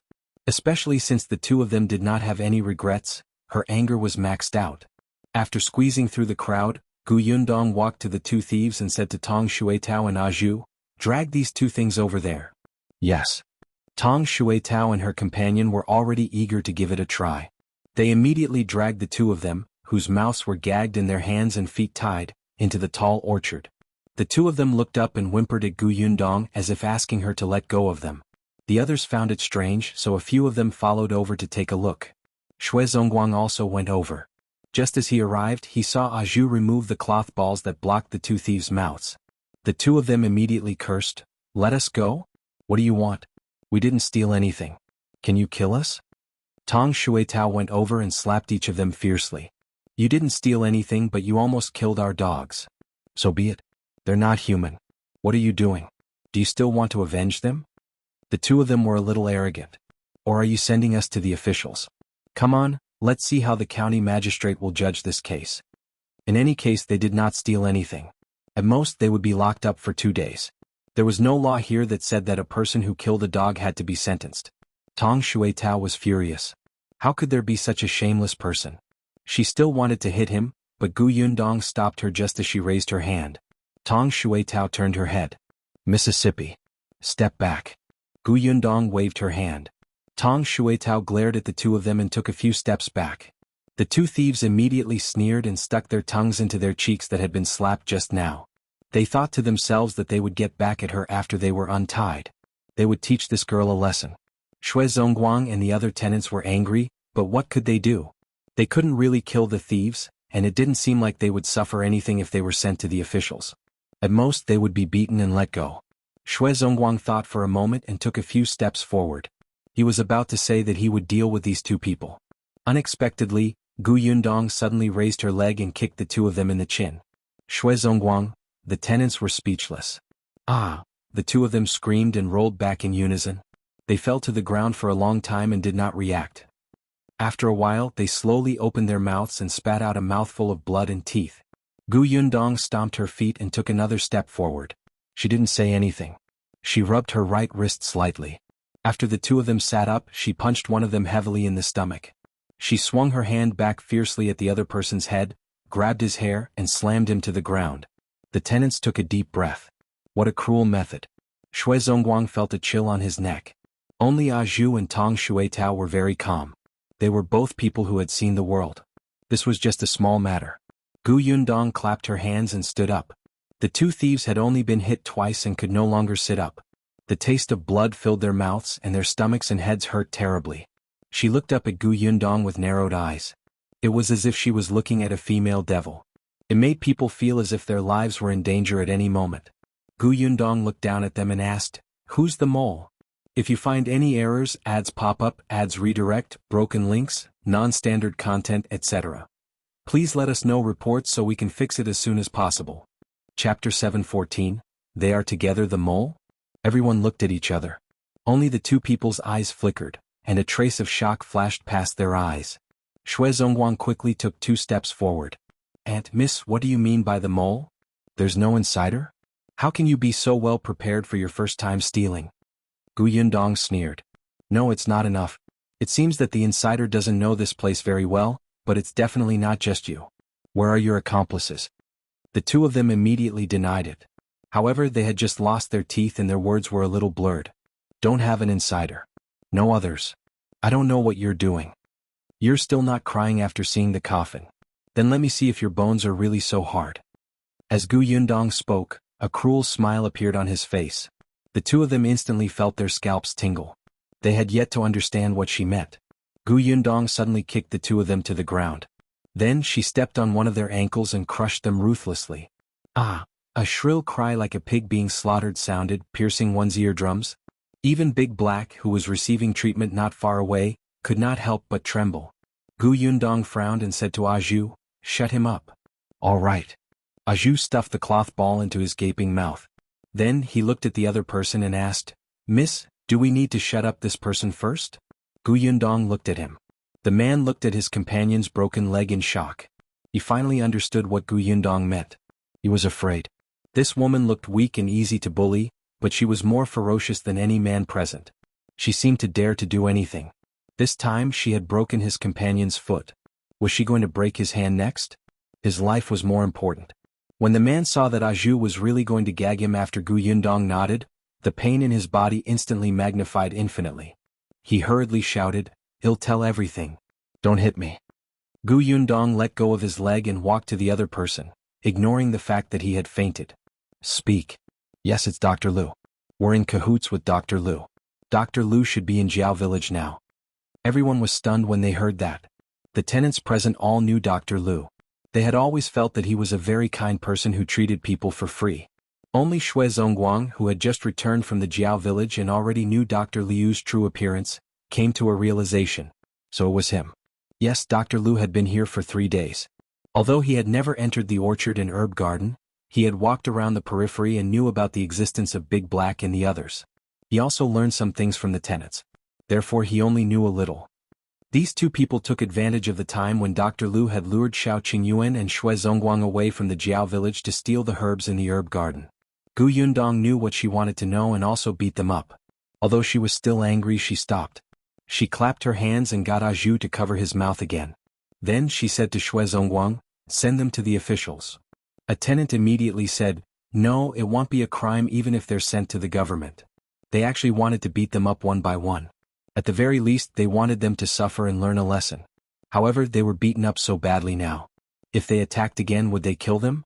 Gu Yundong laughed. Since he's Dr. Liu's accomplice, he will definitely be convicted. If you find any errors, ads pop up, ads redirect, broken links, non-standard content, etc., please let us know reports so we can fix it as soon as possible. Chapter 7:15. Sneaking Shui Zongguang. Gu Yundong ignored the two of them and asked Zhou to send them to the officials with the tenants. She walked back to the herb garden. Shao Qingyuan turned to look at her. "Are you done venting? Does your hand hurt?" As he spoke, he took out a bottle of ointment. This ointment has the effect of reducing swelling, bruises, and pain. Apply it first. When Shui Zongguang, who followed them out, heard this, his face could not help but twitch. Gu Yundong did not take the ointment. "It's fine. There's no need to apply it. How's Big Black?" Fortunately, his life is not in danger. The vet wiped the sweat off his forehead and sighed. But the injury on his leg is a little serious. I'm afraid he won't be able to walk smoothly in the future. Gu Yundong squatted in front of Big Black again. Perhaps it understood the vet's words, but the light in its eyes slowly dimmed. The fur around its wound had been shaved off, making it look a little strange. After the veterinarian treated Big Black, he asked someone to carry the wooden board with Big Black on it to the farmstead. Gu Yundong looked at it lying there and felt depressed. After a long time, she returned to the manor with Shao Qingyuan. Shui Zongguang got someone to clean up the herb orchard before hurriedly following. However, as soon as he entered the courtyard, he rushed towards the room where the three of them lived. After entering the house, Shui Zongguang did not have time to wipe his sweat, and he rummaged around in the cabinet. After a while, he took out a key and opened the box. He took out a small paper bag. Then he took a small paper bag into the small kitchen not far away and brought over the kettle that was boiling on the stove. He poured 2 glasses of water. He was in a hurry, and there was sweat on his forehead as if he was too nervous. This made Tong Shuitao, who was about to enter the kitchen, feel especially strange. She kept feeling that the steward of this manor was acting suspiciously and definitely had evil intentions. Therefore, Tong Shuitao quietly hid outside the kitchen and stared at him. Shui Zongguang did not realize it. After he poured the water, he felt that something was missing. A moment later, he patted his head, opened the cupboard, and took out a small porcelain jar. There was white sugar in the small porcelain jar. Shui Zongguang poured some into the cup. Finally, he took out the small paper bag from his sleeve. After opening it, he gritted his teeth and shook it all into one of the cups. Tong Shuitao, who was outside the door, widened her eyes in shock. What did this Shui guy want to do? Could it be that he planned to pour 2 cups of tea for young Master Shao and his daughter? Tong Shuitao was so angry that her face turned red. As expected, he was not a good person. The stuff in that paper bag must be poison. Was he trying to poison mist to make way for his daughter? No, that wasn't right. He would have to go to jail even if he poisoned his master. He must have wanted to paralyze her. Tong Shuitao pursed her lips tightly. Seeing that Shui Zongguang was about to come out, she quickly turned around and hid. She would personally expose his scheme in front of young Miss and young Master later. Tong Shuitao snorted and carefully followed behind Shui Zongguang. Then Shui Zongguang walked out of the kitchen but did not go to the central room. Instead, he went in another direction. Finally, he stopped at the door of a room and knocked on the door with a cup of tea. Footsteps quickly came from inside, followed by Madame Wan's face. "Her father, why are you here?" Madame Wan asked softly. "Is everything all right in the herb garden?" Shui Zongguang shook his head. "Everything is fine now." Then he looked at Shui Qin, who was still angry, sitting on the edge of the bed, and sighed slightly. "If you find any errors, ads pop up, ads redirect, broken links, non-standard content, etc., please let us know reports so we can fix it as soon as possible." Chapter 7:16. You killed her? When Shui Qin saw him enter, she snorted coldly and turned her body to the side, not even looking at him. Shui Zongguang's heart ached when he saw that the finger marks on her face had not disappeared. After putting the teacup on the table, he said softly, "Qiner, it's my fault today. I shouldn't have hit you." Shui Qin's expression softened a little when she heard her father, who had always been domineering, apologized to her. Madame Wan also hurriedly said, all right. There's no overnight grudge between father and daughter. Qingyuan is also in the wrong. Let's let this matter pass. Let's not mention it anymore. Qingyuan wanted to say that she was not in the wrong. So what if she admired her master? When she became her master's concubine in the future, her family would rise with the tide. She was doing this for her parents' own good. However, Madame Wan kept winking at her. She also knew that now was not the time to push her luck. She had to take it slow to change her father's mind. Hence, she nodded softly. I don't blame father either. It's good that you don't blame me. Zongguang handed her a cup. This is sugar water. Take it as my apology. Drink it and show that you forgive me, okay? Okay. Qingyuan thought that her father still doted on her after all. Otherwise, why would he make such precious sugar water for her to drink? Hence, she became more confident in persuading him and marrying her master in the future. She was happy and drank the sugar water in one go. However, not long after she finished drinking, she suddenly felt a little dizzy and her eyelids were heavy. After a while, she said uncontrollably, Father, Mother, I want to sleep for a while. As soon as she finished speaking, she fell onto the bed. Ah! Madame Wan was shocked and quickly pushed her. Qingyuan, what's wrong? What are you shouting for? Zongguang glared at her and took away the cup that Qingyuan had left on the bed. Madame Wan was stunned. Seeing that he was not worried at all and was still moving slowly, she thought of the cup of sugar water just now. What else did she not understand? She looked at him in disbelief. You killed her? She's our only daughter. How dare you kill her? Madame Wan was no longer afraid of him. She rushed up and wanted to fight him to the death. Zongguang turned to the side. All right, what's with the fuss? Who killed her? She just drank some calming tea and fell asleep. Look carefully. Madame Wan was stunned and quickly reached out to check under Qingyuan's nose. As expected, her daughter was still breathing, and she immediately heaved a sigh of relief. Then, she looked at her husband resentfully. What are you doing? Why did you give her some calming tea for no reason? What else? Should we wait for her to go to young master's place in the middle of the night and do something shameless? Madame Wan was shocked, and her expression instantly became unnatural. Her husband indeed knew their daughter very well. Just before Zongguang came, Qingyuan was indeed trying her best to persuade her to help her fulfill her wish. After all, this was a rare opportunity. If young master left tomorrow, he might never come again. Madame Wan was not an opinionated person and was almost convinced. Unexpectedly, Zongguang decided to take drastic measures and let her sleep until tomorrow morning. Zongguang snorted. Why are you still standing here? Go to the kitchen and make dinner. Madame Wan left dejectedly. Only then did Zongguang look at Qingyuan, who was lying unconscious on the bed. He sighed slightly, covered her with the blanket and left the room, locking the door behind him. If you find any errors, ads pop up, ads redirect, broken links, non-standard content, etc. Please let us know reports so we can fix it as soon as possible. Chapter 480. Hooking his neck with one hand, Sylvan Chaney and Jasmine Yale walked a long while on Maple Mountain. Jasmine was lost in the enchanting scenery and didn't feel tired at all. It was truly beautiful. Do you want to see more? If you do, I can have lunch brought over, Sylvan asked for her thoughts. Jasmine shook her head. Let's go back. I want to return to my rental. She hadn't been back to that little cottage in a long time. It was unclear when Payen would be able to return. The place was lonely and deserted. Don't go back there. I bought you an apartment in the city center. It's convenient to go anywhere, Sylvan proposed. I don't want it. She shook her head again. She truly did not want anything from Sylvan Chaney. She did not want his compensations. If she wanted an apartment, she could save up for it herself. Though it would take many years, it gave her a sense of security.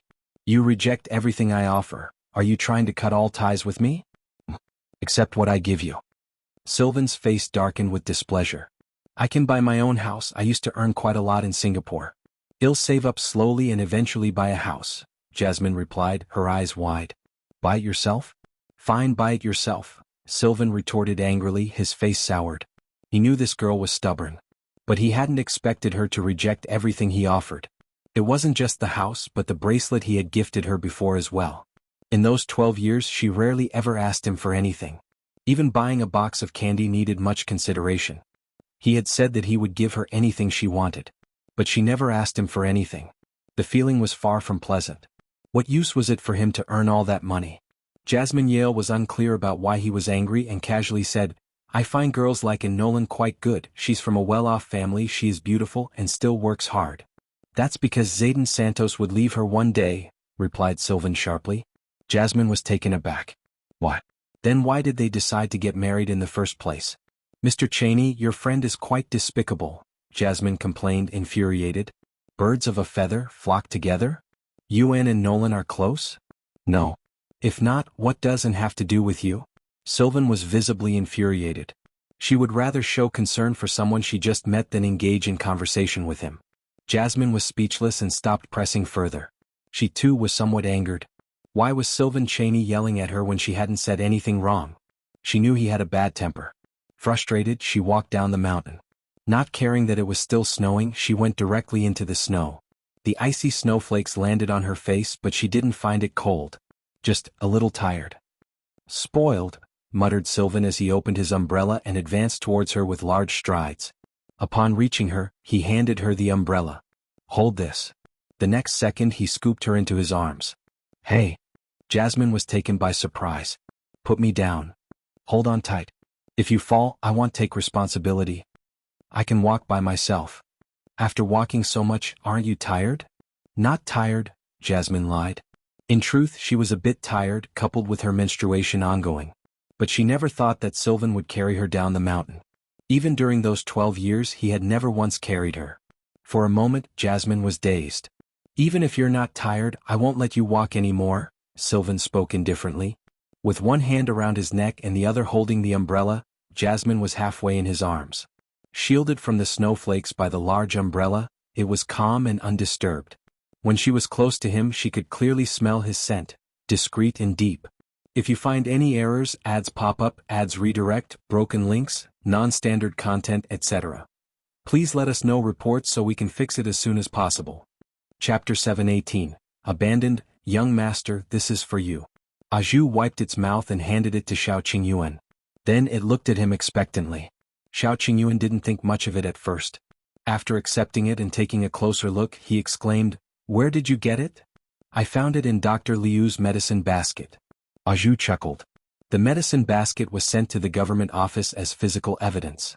As expected, the county magistrate found a doctor to examine it. However, the doctor only flipped through the top 2 layers of herbs and confirmed that they were useless weeds. There might be some herbs mixed in, but they were not worth much. Then the county magistrate convicted Dr. Liu and asked them to sign on the documents. The matter was resolved. As for the medicine basket, it was filled with useless grass that would rot in a day or two, so the county office servants planned to pour it as garbage. Zhou saw that there was actually a herb under the herb basket. He had been by Shao Qingyuan's side for so long and more or less knew some of herbs. He immediately brought the herb back. I'm not sure either. It just looks like it. Young Master, is this the Hongming you mentioned? Shao Qingyuan nodded. Yes, I didn't expect him to dig up a treasure. Hongming. Yundong felt that this herb sounded familiar. Shao Qingyuan said, These are the medicinal herbs recorded in the medical book Dr. Song gave me. They are mainly used for clearing the eyes. In that case, it was also a very precious medicinal herb? Shao Qingyuan put it away and praised, Not bad, you deserve praise. Zhou's eyes lit up and she quickly buried his head in his food. That night, the few of them rested in the manor before preparing to leave the next day. Yundong frowned slightly when she saw Big Black lying on the ground. After a night of recuperation, Big Black looked much better. It had a strong recovery ability and used good medicine. It had already tried to stand up. However, just as the vet had said, Big Black's leg was too injured to land on the ground. It would probably limp in the future. I want to go to the Yuan family and tell Yuan Qing about Big Black. Alright, I'll go with you. Yundong asked Tong Shuitao and the others to prepare the carriage and wait at the door while she and Shao Qingyuan walked towards the Yuan residence. The Yuan family was not far from the manor. It did not take long for the two of them to approach the entrance of the Yuan family. However, before the two of them could knock on the door, they heard Yuan Cheng's familiar voice from inside. I don't agree. I want to keep Big Black. Even if it can only retire at home in the future, I want to abandon it. Yundong was surprised and could not help but look at Shao Qingyuan. Immediately after, another sigh came from the courtyard. From the sound of it, it might be Yuan Cheng's father. Cheng, can you not be so stubborn? I know you have a good relationship with Big Black, but it's already crippled. It won't be able to walk steadily in the future. It definitely won't be able to guard that orchard like Big Yellow and the others to scare off the thieves. However, it eats a lot. We can't afford to keep it anymore. The owner has given us money. Why can't we afford it? Father Yuan frowned. The owner did give you money, but don't you only have 2 dogs now? How can 2 dogs be enough in such a big herb garden? You definitely have to raise another one. Won't this Big Black eat and drink for free? In the past, it could enter the back mountain to hunt some wild chickens and rabbits, but now, do you think it can do it? If you find any errors, ads pop up, ads redirect, broken links, non-standard content, etc., please let us know reports so we can fix it as soon as possible. Chapter 719. Sorry, Mother Yuan immediately made the decision.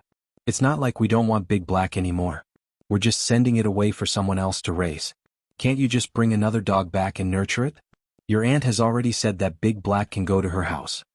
Yuan Qing suddenly raised his voice. Nonsense, why are you looking at the house? Mother, you clearly know that cousin Wei Kai was so frightened by Big Black in the past that he peed his pants. He hates Big Black to the core and wants to beat it to death with a stick every time he sees it. You even sent Big Black to eldest aunt's house. Let me tell you, if you send it over today, they will eat Big Black tomorrow. What are you saying? How rude. Your uncle is not such a person. Yuan Qing only sneered. Yundong could not take it anymore. She raised her head and knocked on the door twice. Yuan Qing did not move, and Mother Yuan was also angry.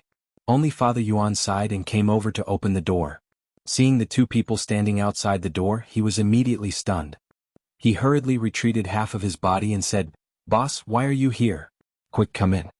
Yuan Qing and Mother Yuan suddenly came back to their senses and hurriedly welcomed them. They took stools and made tea. But Yundong stopped them. There's no need. We're here to ask your family for your opinion. The 3 members of the Yuan family were stunned for a moment. Miss, please speak. It's like this. Big Black was injured yesterday to protect the herb garden. Now that its legs are inconvenient, I'm afraid it can't continue to stay in the herb orchard in the future. When Yuan Qing heard this, he immediately felt a little desperate. Even Lady Gu had said so. Was she planning to give up on Big Black? Unexpectedly, Yundong's next sentence made his eyes light up. No matter what, Big Black is a hero. We're really touched by its actions. Now that it's crippled, we can't ignore it. So, we want to take it away. What do you think? Yuan Qing was stunned and asked anxiously, "Take it away? Where to?" Of course, I'm bringing it home. Yundong did not have this plan at first because Big Black had grown up here. It had a good relationship with Big Yellow and the others, and it had a deep relationship with Yuan Qing. It would not be appropriate to bring it away. However, after hearing the Yuan family's words just now, she thought that nothing good would happen if Big Black continued to stay. Yundong liked Big Black very much. She felt that perhaps it would be good to bring it back to Yongfu village. Yuan Qing could not bear to leave. He had always slept with Big Black in the past. He was the saddest when something happened to Big Black. However, he was worried that he couldn't protect Big Black.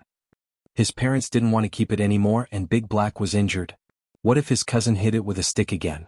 He was afraid that when he came home one day, Big Black would be sent away or beaten to death. Then he would definitely regret it. Hence, when he heard Yundong's request and recalled the scene of her interacting with Big Black yesterday, she gritted her teeth and nodded. Okay. Father and Mother Yuan naturally wouldn't say anything. Although eldest aunt really wanted to take Big Black away, the person who wanted the dog now was the boss. Their family was working for the boss, so they couldn't refuse at all.